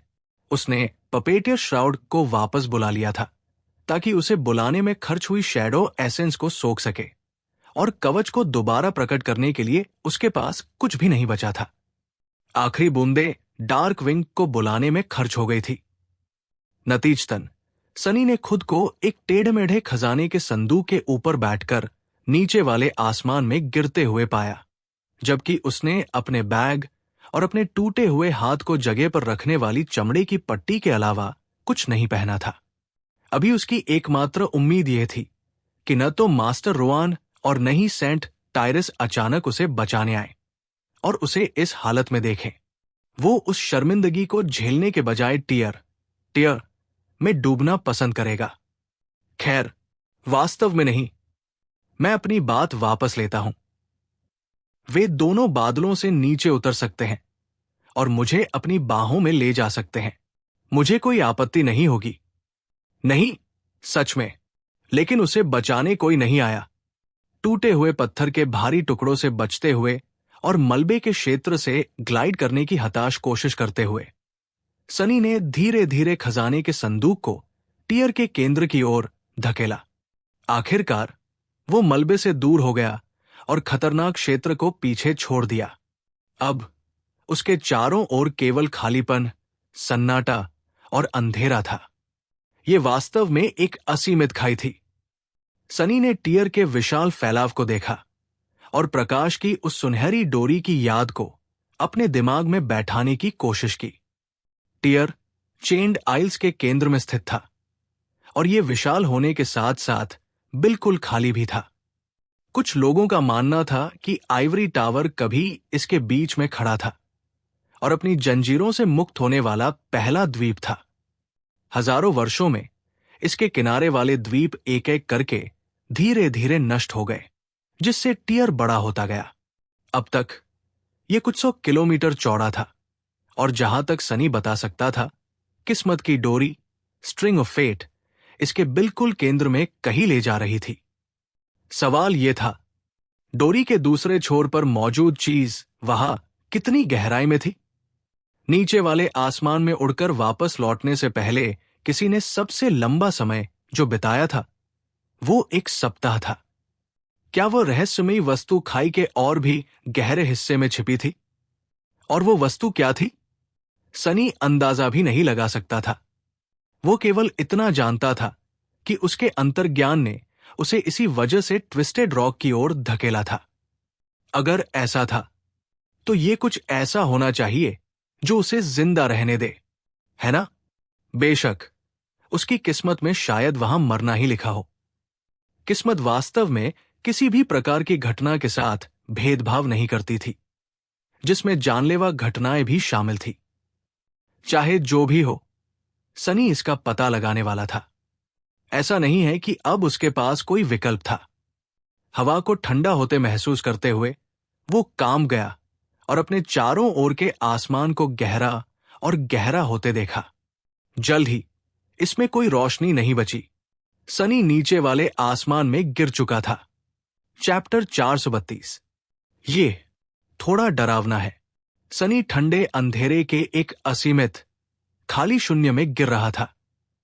बहुत नीचे नकली तारे फीकी सफेद रोशनी के साथ चमक रहे थे। हालांकि उनकी चमक ने नीचे वाले आसमान को रोशन करने के लिए बहुत कम काम किया। उसके चारों ओर हर जगह बस कुछ नहीं था। सनी अभी भी खजाने के संदूक के ऊपर आराम कर रहा था। अपने एक स्वस्थ हाथ से उसे पकड़े हुए था। उसके पास यह मापने के लिए कोई संदर्भ बिंदु नहीं था कि उसने कितनी दूर यात्रा की थी, लेकिन उसे संदेह था कि दूरी तेजी से सामान्य समझ और तर्क के दायरे को छोड़ रही थी। वो बहुत पढ़ा लिखा नहीं था।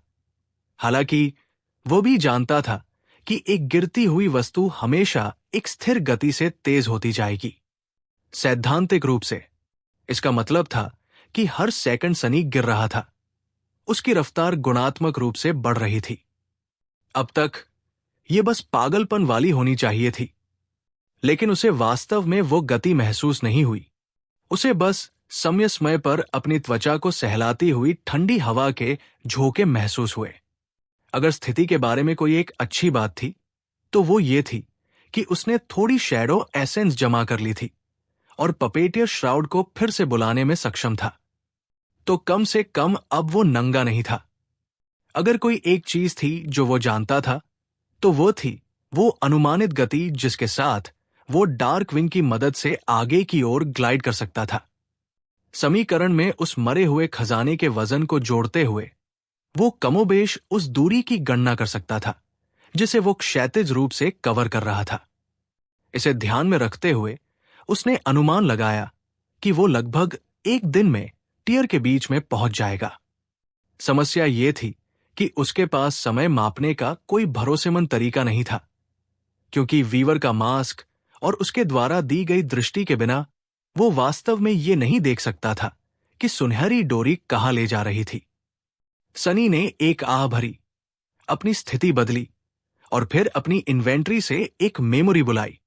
ये एक साधारण सफेद पट्टी थी।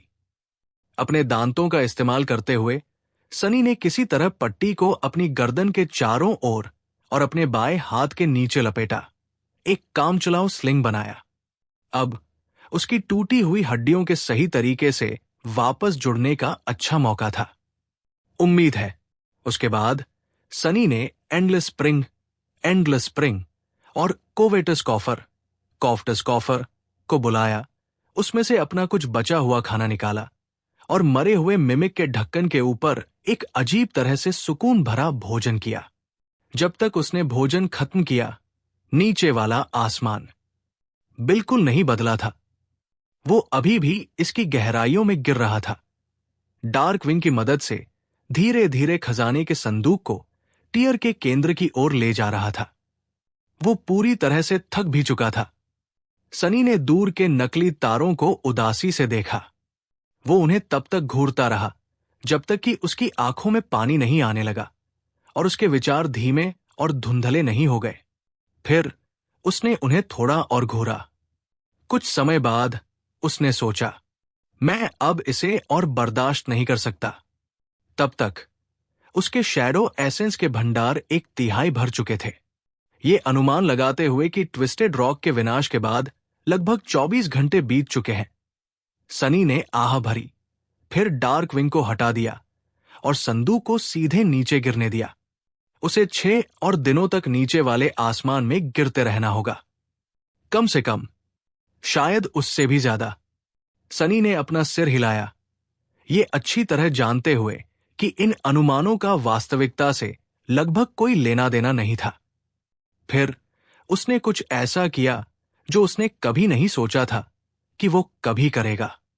वो सावधानी से मरे हुए मिमिक के लंबे ढक्कन पर लेट गया, उन्हें एक साथ जोड़ने वाली रस्सी को कस दिया और अपनी आंखें बंद कर ली।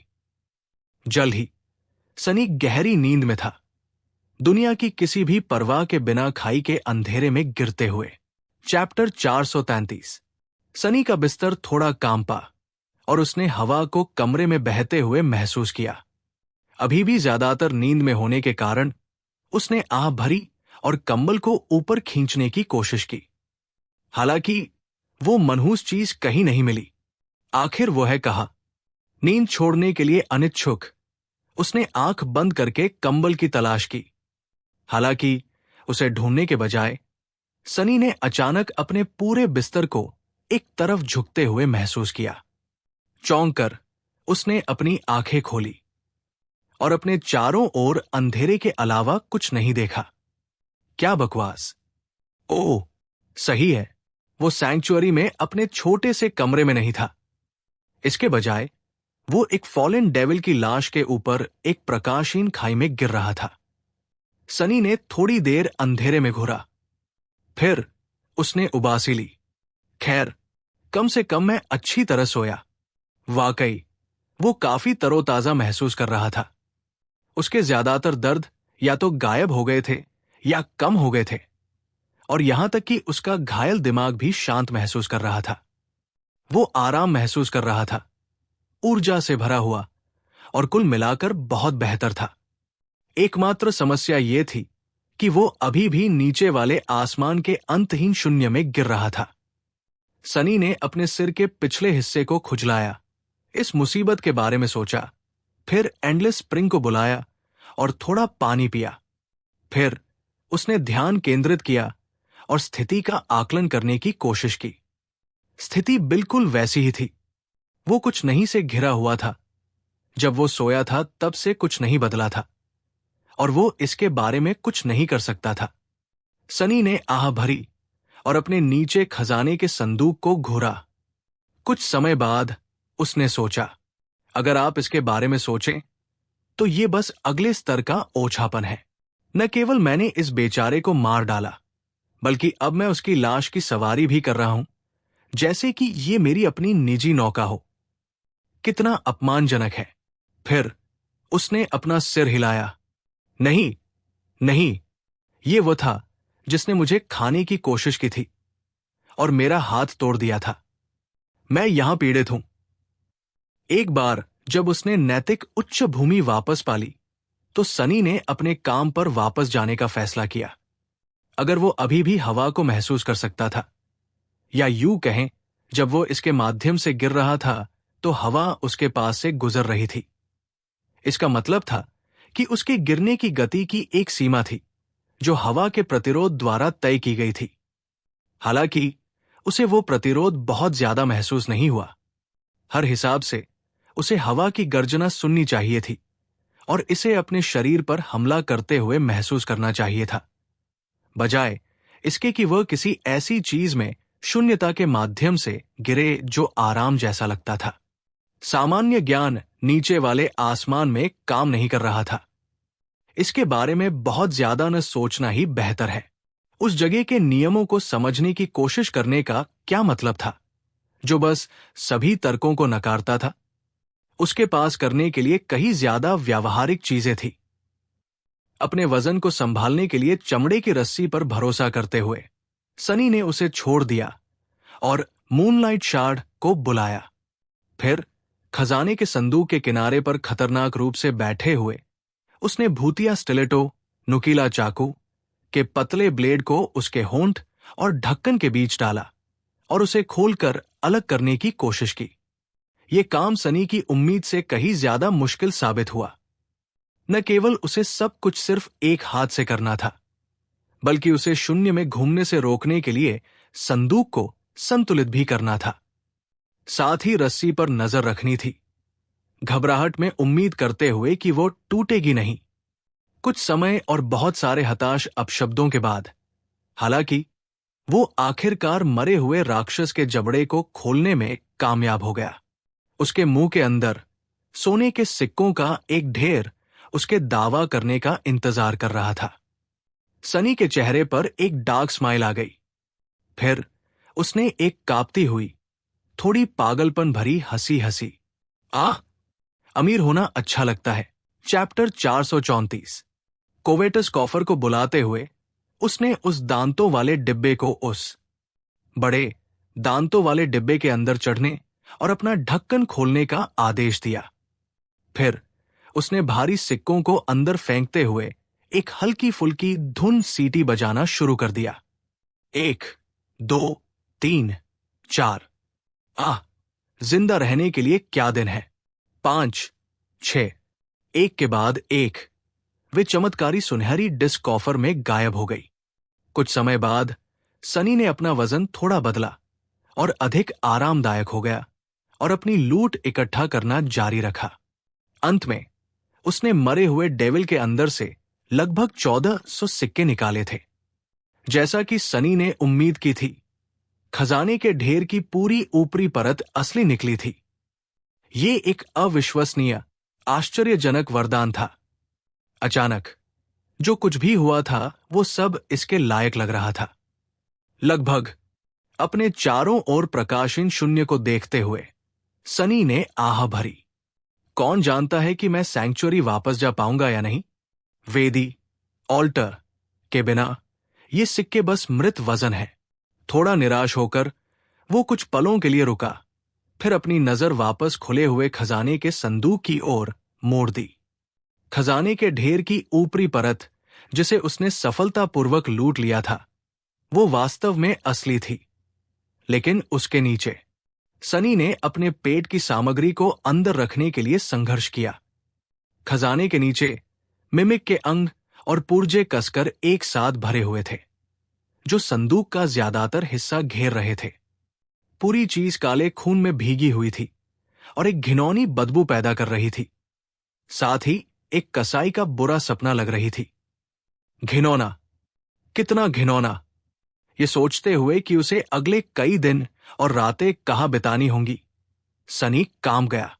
फिर उसने एक गहरी सांस ली, अपनी आस्तीन ऊपर चढ़ाई और काम पर लग गया।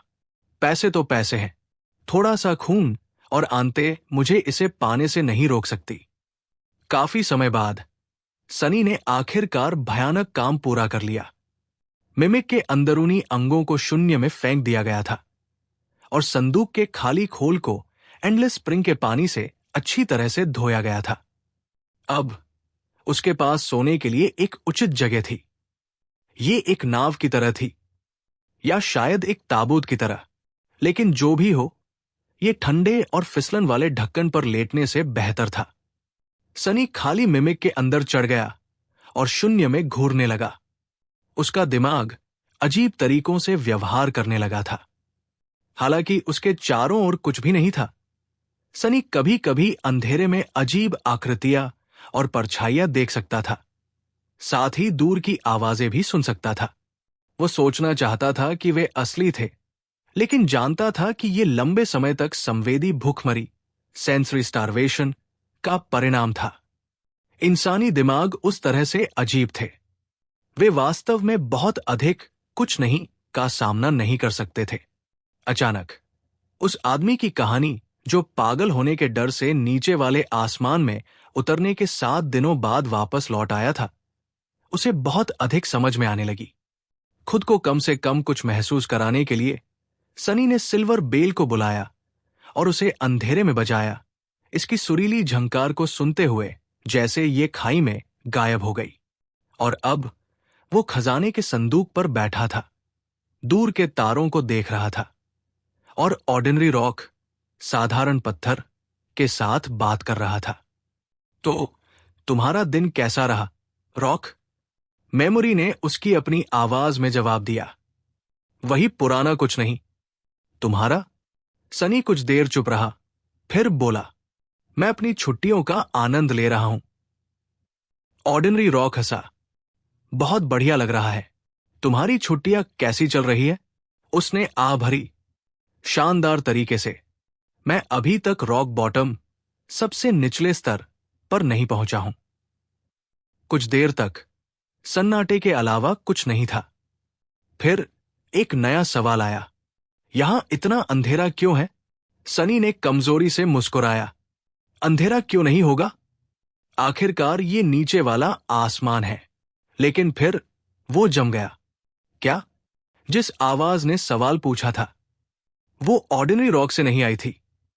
वो आवाज उसकी अपनी नहीं थी। चैप्टर 435। सनी कांप उठा। जो आवाज उसने सुनी, वो उसकी अपनी नहीं थी। वो आवाज सुखद और शांत थी, और ऐसा लग रहा था जैसे वो नीचे वाले आसमान के अंधेरे से ही आई हो। क्या मैं आखिरकार पागल हो गया हूं? उसका पहला विचार यह था कि वो फिर से पागल हो गया है और अब उसे चीजें सुनाई देने लगी है।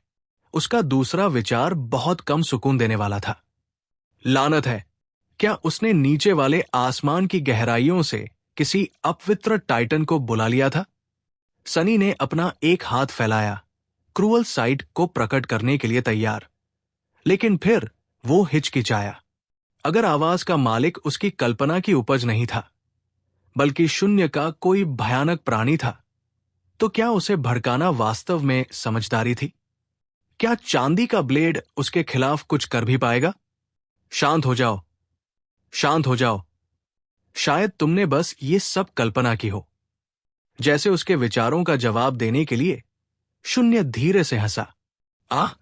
मैं माफी चाहता हूं। लगता है मैंने तुम्हें चौंका दिया। सनी ने थूक गटका।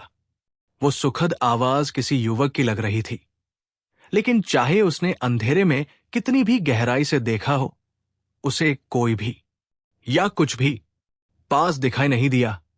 उसे कई के साथ अपनी पहली मुलाकात याद आ गई। लेकिन इस बार चीजें कहीं ज्यादा डरावनी थी। कोई बात नहीं, मैंने बस यहां किसी दूसरे इंसान की आवाज सुनने की उम्मीद नहीं की थी।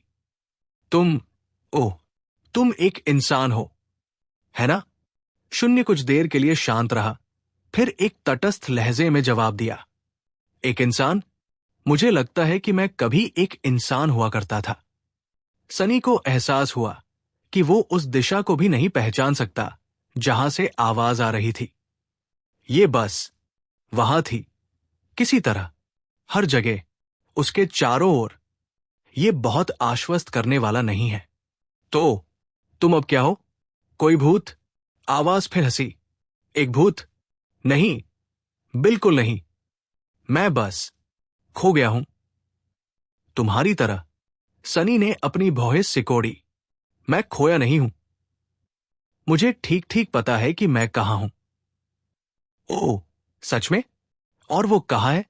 मैं एक खजाने के संदूक के ऊपर बैठा हूं, एक बहुत ही गहरी और अंधेरी जगह के बीच में। अदृश्य अजनबी को यह बहुत मजेदार लगा। वाकई। खैर, मेरे पास कोई खजाने का संदूक नहीं है, लेकिन बाकी सब मेरे लिए भी सच है। वैसे तुम उस संदूक के साथ कहाँ जा रहे हो? सनी कुछ देर चुप रहा, यह तय करने की कोशिश कर रहा था कि क्या उसे जवाब देना चाहिए। अंत में उसने सोचा कि कोई नुकसान नहीं होगा। मैं नीचे जा रहा हूं, उन तारों की तरफ। अचानक आवाज गंभीर हो गई। तारे? तुम उन रोशनी की बात कर रहे हो जो नीचे है? हां, तुम वहां क्यों जाना चाहते हो? सनी ने अपने कंधे उचकाए। मेरे पास कोई और विकल्प नहीं है, और इसके अलावा मुझे लगता है कि वहां कुछ है जो मुझे चाहिए। शून्य फिर से शांत हो गया। इस बार चुप्पी लंबी और भारी थी। अंत में आवाज ने धीरे से कहा, मैं तुम्हें सलाह दूंगा कि तुम ऐसा न करो। अगर तुम उन रोशनी के पास जाओगे तो तुम मर जाओगे। चैप्टर 436। उस अदृश्य आवाज के साथ बातचीत के बाद, चाहे वो असली थी या नहीं, सनी को कुछ अलग महसूस हुआ। बिल्कुल बेहतर नहीं, लेकिन कम से कम पहले जैसा खोया हुआ और बेसहारा नहीं। ये वास्तव में बहुत ही व्यंग्यात्मक होगा अगर वो आवाज सिर्फ मेरी कल्पना की उपज निकली, है ना? उसके चारों ओर का खाली शून्य अब उतना खाली नहीं लग रहा था। भले ही अब यह संभावित खतरे से भरा था, लेकिन खतरा कुछ नहीं से बेहतर था। कुछ भी कुछ नहीं से बेहतर था।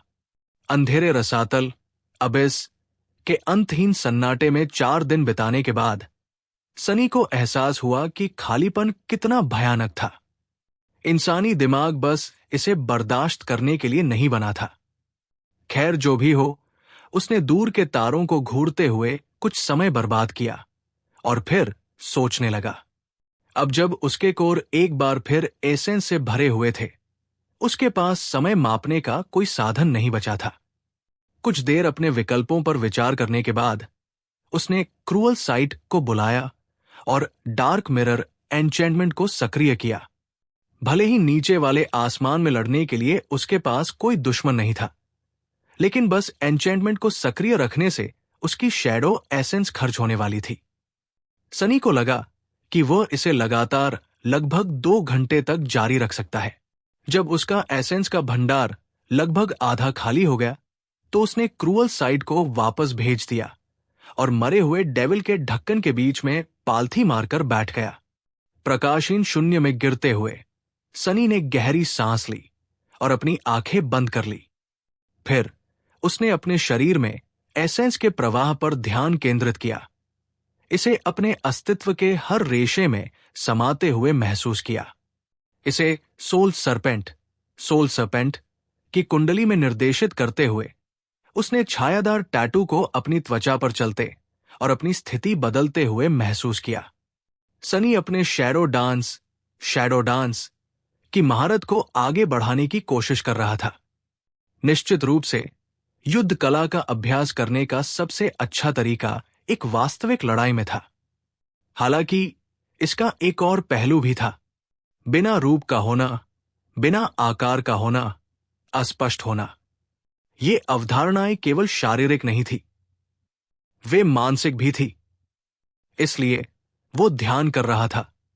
वो खुद को, अपने अहंकार को, अपनी पहचान को मिटाने की कोशिश कर रहा था।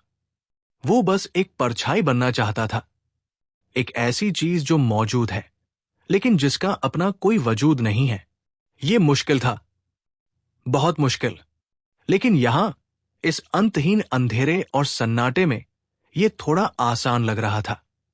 यहां कोई विचलन नहीं था, कोई शोर नहीं था, सिर्फ वह और उसकी परछाई। समय बीतता गया।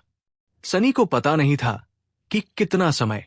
आखिरकार उसने अपनी आंखें खोली। क्या मैं कुछ प्रगति कर रहा हूं? उसे यकीन नहीं था। उसने अपने चारों ओर देखा। अंधेरा अभी भी वैसा ही था। तारे अभी भी उतनी ही दूर लग रहे थे। हे आवाज, क्या तुम अभी भी वहां हो? कोई जवाब नहीं मिला। सनी ने आह भरी। लगता है वो चला गया। लेकिन फिर उसने सोचा कि उसने उस आवाज से ये क्यों नहीं पूछा कि तारे खतरनाक क्यों हैं। उसने कहा था कि मैं मर जाऊंगा, लेकिन कैसे? क्या वे बहुत गर्म थे या क्या वहां कोई राक्षस रहता था? सनी के चेहरे पर एक उलझन भरा भाव आ गया। तुम्हारा क्या मतलब है? जब मैं तारों तक पहुंचूंगा तो क्या होगा? लेकिन कोई जवाब नहीं आया। चाहे सनी ने कितना भी इंतजार किया, आवाज ने उससे दोबारा बात नहीं की। शून्य शांत और खाली था, बिल्कुल वैसा ही जैसा पहले था। अंत में उसने बस अपनी कंपटी को मसला और गाली दी। आखिर वो क्या था? क्या उसने पूरी चीज की कल्पना की थी? क्या उसका दिमाग आखिरकार टूट गया था? सनी ने ऑर्डिनरी रॉक को घूरा, जैसे कि उम्मीद कर रहा हो कि वो वास्तव में बात करेगा और उसकी कहानी की पुष्टि करेगा। अफसोस, मेमोरी केवल उन आवाजों को दोहरा सकती थी जो उसने हाल ही में सुनी थी। रुको, जो आवाजें उसने सुनी थी। सनी ने जल्दी से रॉक को पिछले कुछ मिनटों में रिकॉर्ड की गई हर चीज को दोहराने का आदेश दिया। फिर अपने माथे पर ठंडा पसीना महसूस करते हुए उसने अपनी ही आवाज को कुछ नहीं से बात करते हुए सुना। उसके शब्द दोहराए गए, लेकिन जहां उस अजीब आवाज के शब्द होने चाहिए थे वहां सन्नाटे के अलावा कुछ नहीं था। ऑर्डिनरी रॉक को हटाते हुए सनी ने अपने बाल नोचे और कराह उठा। पागल, मैं पूरी तरह से पागल हो गया हूं। सब पर लानत है। अभी सिर्फ 4 दिन हुए हैं और मैं पहले से ही एक पागल में बदल रहा हूं। एक पूरा हफ्ता भी नहीं बीता था और वो पहले से ही अपनी सुध बुध खो रहा था। ये अब तक की सबसे खराब छुट्टियां हैं। थोड़ी देर बाद उसने अपनी भौहें सिकोड़ी, इस बात का लगभग यकीन होने के बावजूद कि पूरी चीज बस उसकी समझदारी के धीरे धीरे टूटने का लक्षण थी। सनी सावधानी से संदूक के किनारे तक रेंगा और नीचे देखा, दूर टिमटिमाते तारों की ओर। क्या वो चीजों की कल्पना कर रहा था या वे थोड़े करीब लग रहे थे? चैप्टर 437। सनी कुछ पलों के लिए चुपचाप बैठा रहा, सोचता रहा। सूर्य देवता, सन गॉड, तो इस जमीन के शासक ने देवताओं को नाराज कर दिया था और उनमें से एक ने उसके राज्य को नष्ट कर दिया। वो बस इसकी कल्पना कर सकता था। आसमानी सफेद आग का एक विशाल स्तंभ आसमान से गिर रहा है, जमीन को भेद रहा है और पूरे क्षेत्र को तोड़ने का कारण बन रहा है। इसके टुकड़े एक के बाद एक दैवीय आग के उस जलते हुए नर्क में गिर रहे हैं। खैर, वे सभी नहीं गिरे थे। उसने ऊपर देखा, ये सोचते हुए कि क्या चेंड आइल्स को नष्ट हुए राज्य के नागरिकों को विनाश से बचाने के लिए बनाया गया था। अगर ऐसा है तो वो घमंडी शासक खुद भी इतना साधारण नहीं रहा होगा। कौन इतना शक्तिशाली होगा जो देवताओं के क्रोध का विरोध करने की हिम्मत करे? और उस प्राणी ने ऐसा क्या किया था जिससे वे भड़क गए? लेकिन इससे भी जरूरी बात, शून्य की उस आवाज को इस बारे में इतना सब कैसे पता था? उसके चेहरे पर एक हल्का सा शक भरा भाव आ गया। सच में? ये बहुत दिलचस्प है। और तुम्हें ये सब ठीक ठीक कैसे पता है? सनी हिचकिचाया और फिर सावधानी से जोड़ा, क्या तुम्हारा शायद उस घमंडी शासक के साथ कुछ लेना देना था? आवाज एक पल के लिए शांत रही और फिर अचानक सच्ची हंसी के साथ फूट पड़ी। ओ माय, काश ऐसा होता। क्या ये शानदार नहीं होता? लेकिन नहीं, मैं बस एक अवेकन हूं जिसने चेंड आइल्स का अध्ययन किया है, शायद उसी तरह जैसे तुमने अपनी यात्राओं में उनका अध्ययन किया है। यहां के खंडहर क्रशिंग के अंतहीन चक्र से लगभग नष्ट हो चुके हैं। लेकिन अगर किसी को पता हो कि कहाँ देखना है तो अभी भी कुछ जवाब खोजने बाकी है। सनी मुस्कुराया, सच है, लेकिन मैं थोड़ा और व्यावहारिक प्रकार का हूं। मुझे इतिहास से ज्यादा जीवित रहने में दिलचस्पी है। उसने अपनी जेब से सूखे मांस का एक टुकड़ा निकाला, मिमिक का मांस जिसे उसने पहले काटा था। भूख लगी है? सनी ने नफरत के साथ अंधेरे में घूरा। मिमिक के मांस का टुकड़ा निकला और एक समान स्वर में कहा, जरूर, एक निवाला चाहिए। आवाज कई सेकंड तक हिचकिचाई, फिर पूछा, तुम इसे कच्चा खा रहे हो? सनी ने अपने दांत भींचे। बेशक मैं इसे कच्चा खा रहा हूं, बेवकूफ। मुझे इसे और कैसे खाना चाहिए? मेरे पास यहां कोई रसोई नहीं है।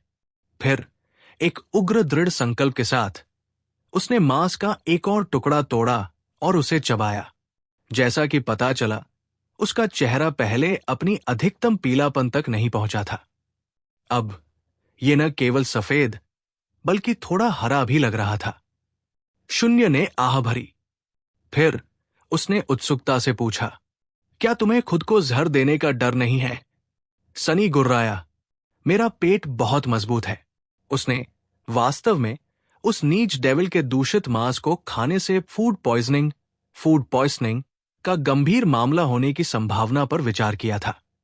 हालांकि एक अवेकन के रूप में उसका पाचन तंत्र आम इंसानों की तुलना में बहुत मजबूत था। और उसके ऊपर ब्लड वीव था। इसलिए उसने फैसला किया कि मिमिक को खाने से उसके मरने की संभावना काफी कम थी, चाहे ये कितना भी काव्यात्मक क्यों न होता। उस डेविल के मांस से दम घुटने से मरना जिसे तुमने मारा था, वो भी कितना मजेदार है। सनी ने उस घिनौने मांस को निगल लिया और एंडलेस स्प्रिंग से एक घूंट लिया। कुछ पलों बाद आवाज ने पूछा, क्या तुमने दैवीय लपटों से बचने का कोई तरीका सोचा है? उसने अपने टूटे हुए हाथ को घूरा, फिर कंधे उचकाए। मैंने कुछ पर विचार किया। आवाज ये सुनकर खुश लग रही थी। अच्छा, मैंने भी इसके बारे में सोचा है। चैप्टर 438। सनी ने शक की नजरों से शून्य में घूरा। हाँ, और तुम मेरी भलाई के बारे में इतने चिंतित क्यों हो? आवाज थोड़ी देर के लिए शांत रही, फिर उदासी से जवाब दिया, मैंने वास्तव में बहुत लंबे समय से किसी से बात नहीं की है। आखिरकार बात करने के लिए किसी को ढूंढना और फिर उनका जल्द ही मर जाना शर्म की बात होगी। क्या तुम्हें नहीं लगता वो आदमी निश्चित रूप से सिर्फ एक साधारण लॉस्ट नहीं है? आखिर उसका असली मामला क्या है? क्या वो वास्तव में एक इंसान है या केवल एक होने का नाटक करता है? सनी ने थोड़ी देर सोचा, फिर कहा, मुझे लगता है, और जब हम इस विषय पर हैं तो हम वास्तव में बात कैसे कर पा रहे हैं?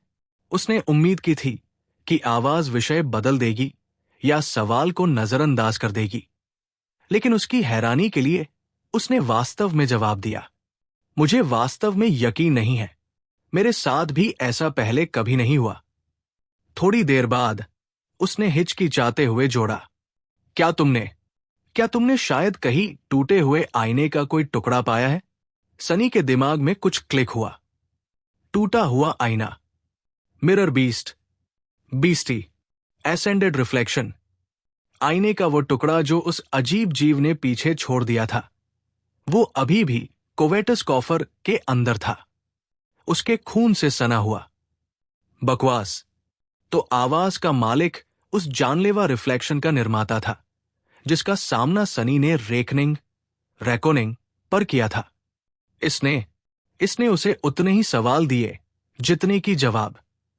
हालांकि वो अभी इसके बारे में वास्तव में नहीं सोच सकता था, क्योंकि फ्लॉ का दबाव पहले से ही उसके दिमाग में बन रहा था, जो उसे बोलने के लिए मजबूर कर रहा था। अब जब तुमने इसका जिक्र किया है, मैंने वास्तव में हाल ही में एक आईने का टुकड़ा पाया है। आवाज ने राहत की सांस ली। तो ऐसा ही है, यह बताता है कि हमारा कनेक्शन इतना मजबूत क्यों है। वो टुकड़ा, वो मेरा एक हिस्सा है, एक तरह से। सनी की आंखें सिकुड़ गई। तुम्हारा हिस्सा? हाँ, मेरी एस्पेक्ट एबिलिटी। वो थोड़ी अनोखी है।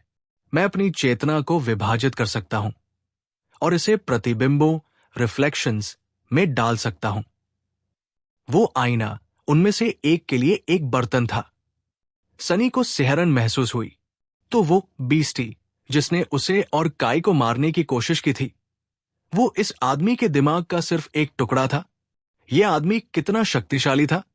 उम्मीद है कि मैं जल्द ही इसका थोड़ा सा सीख पाऊंगा। उसने मुंह बनाया और अपने टूटे हुए हाथ की ओर सिर हिलाया। हालांकि इससे पहले कि मैं ऐसा कर सकूं, मुझे 2 काम करने वाले हाथों की जरूरत है। धनुष और तीरों का तर्कश वही थे जो उसने पहले सेंट को सौंपे थे। दोनों मेमोरीज एसेंडेड थी, लेकिन केवल पहले टियर की। धनुष के एन्चेंटमेंट ने इसे अविश्वसनीय रूप से मजबूत और सख्त बना दिया था, जबकि तीरों के पास एकमात्र एन्चेंटमेंट यह था कि वे एक अकेले के बजाय पूरे तर्कश के रूप में आते थे। इस बीच उसका टूटा हुआ हाथ ठीक हो रहा था। वो पहले से ही अपनी उंगलियों को हिला सकता था, लेकिन प्रक्रिया अभी खत्म नहीं हुई थी। हालांकि वो आधा ठीक हो चुका था। सनी आम इंसानों और यहां तक कि अन्य अवेकन की तुलना में बहुत तेजी से ठीक होता था। उसे यकीन था कि अगले 1 सप्ताह में वो पट्टी उतारने और काला धनुष खींचने में सक्षम होगा। आवाज रुकी, फिर कहा, पिछली बार हमारे पास दैवीय लपटों पर चर्चा करने का समय नहीं था। सनी ने सिर हिलाया। बिल्कुल। फिर उसे कुछ याद आया और उसने पूछा, ओह, वैसे मैं तुम्हें क्या कहकर बुलाऊं? क्या तुम्हारा कोई नाम है? तुम्हें बस आवाज के रूप में सोचना थोड़ा अजीब है। आवाज हंसी। एक नाम? मेरा एक नाम हुआ करता था। शायद। सनी ने आह भरी। हाँ, तो वो क्या है? शून्य थोड़ी देर के लिए रुका, फिर मजाक के साथ जवाब दिया, मॉडरेट, या बल्कि राजकुमार मॉडरेट, प्रिंस मॉडरेट, शायद। सनी ने एक दो बार अपना मुंह खोला और बंद किया, फिर अपनी आवाज में शक के साथ पूछा, राजकुमार? तुम किसके राजकुमार हो? मॉडरेट हंसा। कुछ नहीं, मैं कुछ नहीं का राजकुमार, प्रिंस ऑफ नथिंग हूं। बिल्कुल कुछ नहीं। चैप्टर 439। सनी ने अविश्वास के भाव के साथ अंधेरे में घूरा, फिर कंधे उचकाए। जरूर, जो भी हो, आपसे मिलकर खुशी हुई। Your highness, your highness. वैसे मुझे सनलेस कहा जाता है। अफसोस, मेरे पास कोई टाइटल नहीं है। हालांकि मन ही मन उसने सोचा, वो युवा राजकुमार जिसे ड्रीमस्पॉन अपने साथ ले गया था। उसके शक से बेखबर मॉडरेट हिचकिचाया, फिर विनम्रता से पूछा, सनलेस? कितना अजीब नाम है। सनी ने मुंह बनाया। हां, मेरी मां के पास एक। छोड़ो, उसे भूल जाओ। तुम मुझे दैवीय आग के बारे में बताने वाले हो या नहीं? कुछ नहीं का राजकुमार, प्रिंस ऑफ नथिंग थोड़ी देर के लिए शांत रहा, फिर बोला, बताने के लिए बहुत कुछ नहीं है। उन लपटों की गर्मी बिल्कुल जानलेवा है। जब तक तुम्हारे पास उड़ने का कोई तरीका न हो, तुम बड़ी मुसीबत में हो, जो मुझे लगता है तुम्हारे पास नहीं है, वरना तुम इस मुसीबत में होते ही नहीं, है ना? खैर, तुम सही तर्क के साथ बहस नहीं कर सकते, है ना? सनी ने आह भरी। मैं गिरने की दिशा को नियंत्रित कर सकता हूं, लेकिन हां, असली उड़ान नहीं। वो हिचकिचाया, फिर अनिच्छा से जोड़ा, वैसे मेरी एस्पेक्ट एबिलिटी मुझे निराकार, इनकॉर्पोरियल बनने की अनुमति देती है, साथ ही छोटी दूरी के लिए टेलीपोर्ट करने की भी। वो वास्तव में रहस्यमयी राजकुमार के साथ अपनी शक्तियों का विवरण साझा नहीं करना चाहता था, लेकिन वर्तमान में कोई और विकल्प नहीं था। मॉडरेट जाहिर तौर पर सनी की तुलना में नीचे वाले आसमान के बारे में अधिक जानता था, इसलिए उसकी सलाह महत्वपूर्ण थी। खोए हुए राजकुमार ने कुछ पलों के लिए सोचा, फिर कहा, निराकार होना गर्मी से पकने से बचाने में मदद करेगा, लेकिन ये तुम्हें दैवीय आग से खुद नहीं बचाएगा। हालांकि सभी आग एक दीवार की तरह नहीं होती। यहां तक कि सबसे भयानक आग में भी अंतराल होते हैं। अगर तुम एक ढूंढ सको और उसके माध्यम से फिसल सको, तो तुम्हारे पास जीवित रहने का मौका हो सकता है। सनी ने अपनी आंखें सिकोड़ी। एक अंतराल? क्या तुम्हारा मतलब सितारों के बीच की जगह से है? बिल्कुल। नीचे वाला आसमान विशाल है और दैवीय आग के टुकड़े बिखरे हुए हैं। उनके बीच रास्ते हैं, अगर तुम देखने के लिए काफी तेज हो। सनी ने राहत की सांस ली। ये एक योजना थी, एक बहुत ही खतरनाक और मुश्किल योजना, लेकिन फिर भी एक योजना। तो मुझे बस आग के समुद्र में एक छेद ढूंढना है और उसके माध्यम से गिरना है। आसान लगता है, मॉडरेट हंसा। आसान? शायद, लेकिन याद रखना, गर्मी अभी भी तुम्हें मार सकती है, भले ही तुम लपटों को न छुओ। तुम्हें अपनी एबिलिटी का बुद्धिमानी से उपयोग करना होगा। सनी ने सिर हिलाया, भले ही मॉडरेट उसे देख नहीं सकता था। समझ गया, सलाह के लिए शुक्रिया। अगले कुछ दिन सनी ने सितारों के क्षेत्र का अध्ययन करने में बिताए। वो जानता था कि उसे अपनी एबिलिटी का उपयोग बहुत जल्दी नहीं करना चाहिए। सितारों के क्षेत्र में जीवित रहने की योजना धीरे धीरे उसके दिमाग में बन रही थी। ये किसी न किसी तरह से एक जुआ होने वाला था, लेकिन सनी जीवित रहने के लिए सब कुछ किए बिना हार मानने वाला नहीं था। उसका आत्मविश्वास इस तथ्य से कुछ हद तक मजबूत हुआ था कि उसने सबसे अधिक संभावना है उस दरार की खोज कर ली थी जिसके बारे में मॉडरेट ने उसे बताया था। किस्मत की सुनहरी डोरी की दिशा का अनुसरण करते हुए, जो व्यावहारिक रूप से उसके दिमाग में जल चुकी थी, सनी ने आखिरकार कुछ ऐसा देखा जो अनगिनत टिमटिमाती रोशनी के विशाल टेपेस्ट्री में एक छोटे, लगभग अदृश्य अंतर जैसा दिखता था। अपने फैसले पर भरोसा करते हुए उसने डार्क विंग को बुलाया और खजाने के संदूक को उस विशेष समूह की ओर धकेलने के लिए इसका इस्तेमाल किया। अच्छी बात यह थी कि वो पहले से ही इससे बहुत दूर नहीं था। शायद इसलिए क्योंकि वह अपनी गिरावट की शुरुआत से ही सुनहरी डोरी का अनुसरण करने का लक्ष्य बना रहा था। जैसे जैसे कुछ और दिन बीतते गए और सितारे और भी बड़े होते गए, सनी कमोबेश निश्चित हो गया कि वो छोटा सा अंतर वास्तव में वही था। ये थोड़ा बड़ा भी हो गया था। हालांकि जिस बात के बारे में वो अनिश्चित था, वो थी दैवीय आग की विनाशकारी गर्मी से भस्म हुए बिना दरार तक पहुंचने की उसकी क्षमता। झूठे तारों का क्षेत्र विशाल था और उसकी तुलना में दरार बहुत छोटी थी। जिस गति से वो गिर रहा था, उससे चूकना बहुत आसान होगा। लेकिन उसके पास क्या विकल्प था? करो या मरो। खैर, कब कुछ अलग हुआ था? चैप्टर 440। नीचे वाले आसमान में गिरते हुए 3 हफ्तों से ज्यादा समय बीतने के बाद कम से कम सनी को लगा कि इतना समय हो चुका है। उसने आह भरी और खड़ा हो गया, खतरनाक रूप से झूलते हुए खजाने के संदूक पर संतुलन बनाते हुए। उसका बाल पसीने से भीगा हुआ था और उसकी त्वचा पास आते सितारों की तीखी सफेद रोशनी में चमक रही थी। अब तक वे रसातल के असीमित अंधेरे में सफेद बिंदुओं जैसे नहीं दिख रहे थे। इसके बजाय प्रत्येक एक मुट्ठी के आकार का था, जो एक उग्र, ब्लाइंडिंग प्रभामंडल हेलो से घिरा हुआ था। शून्य में फैली गर्मी दम घोटने वाली थी।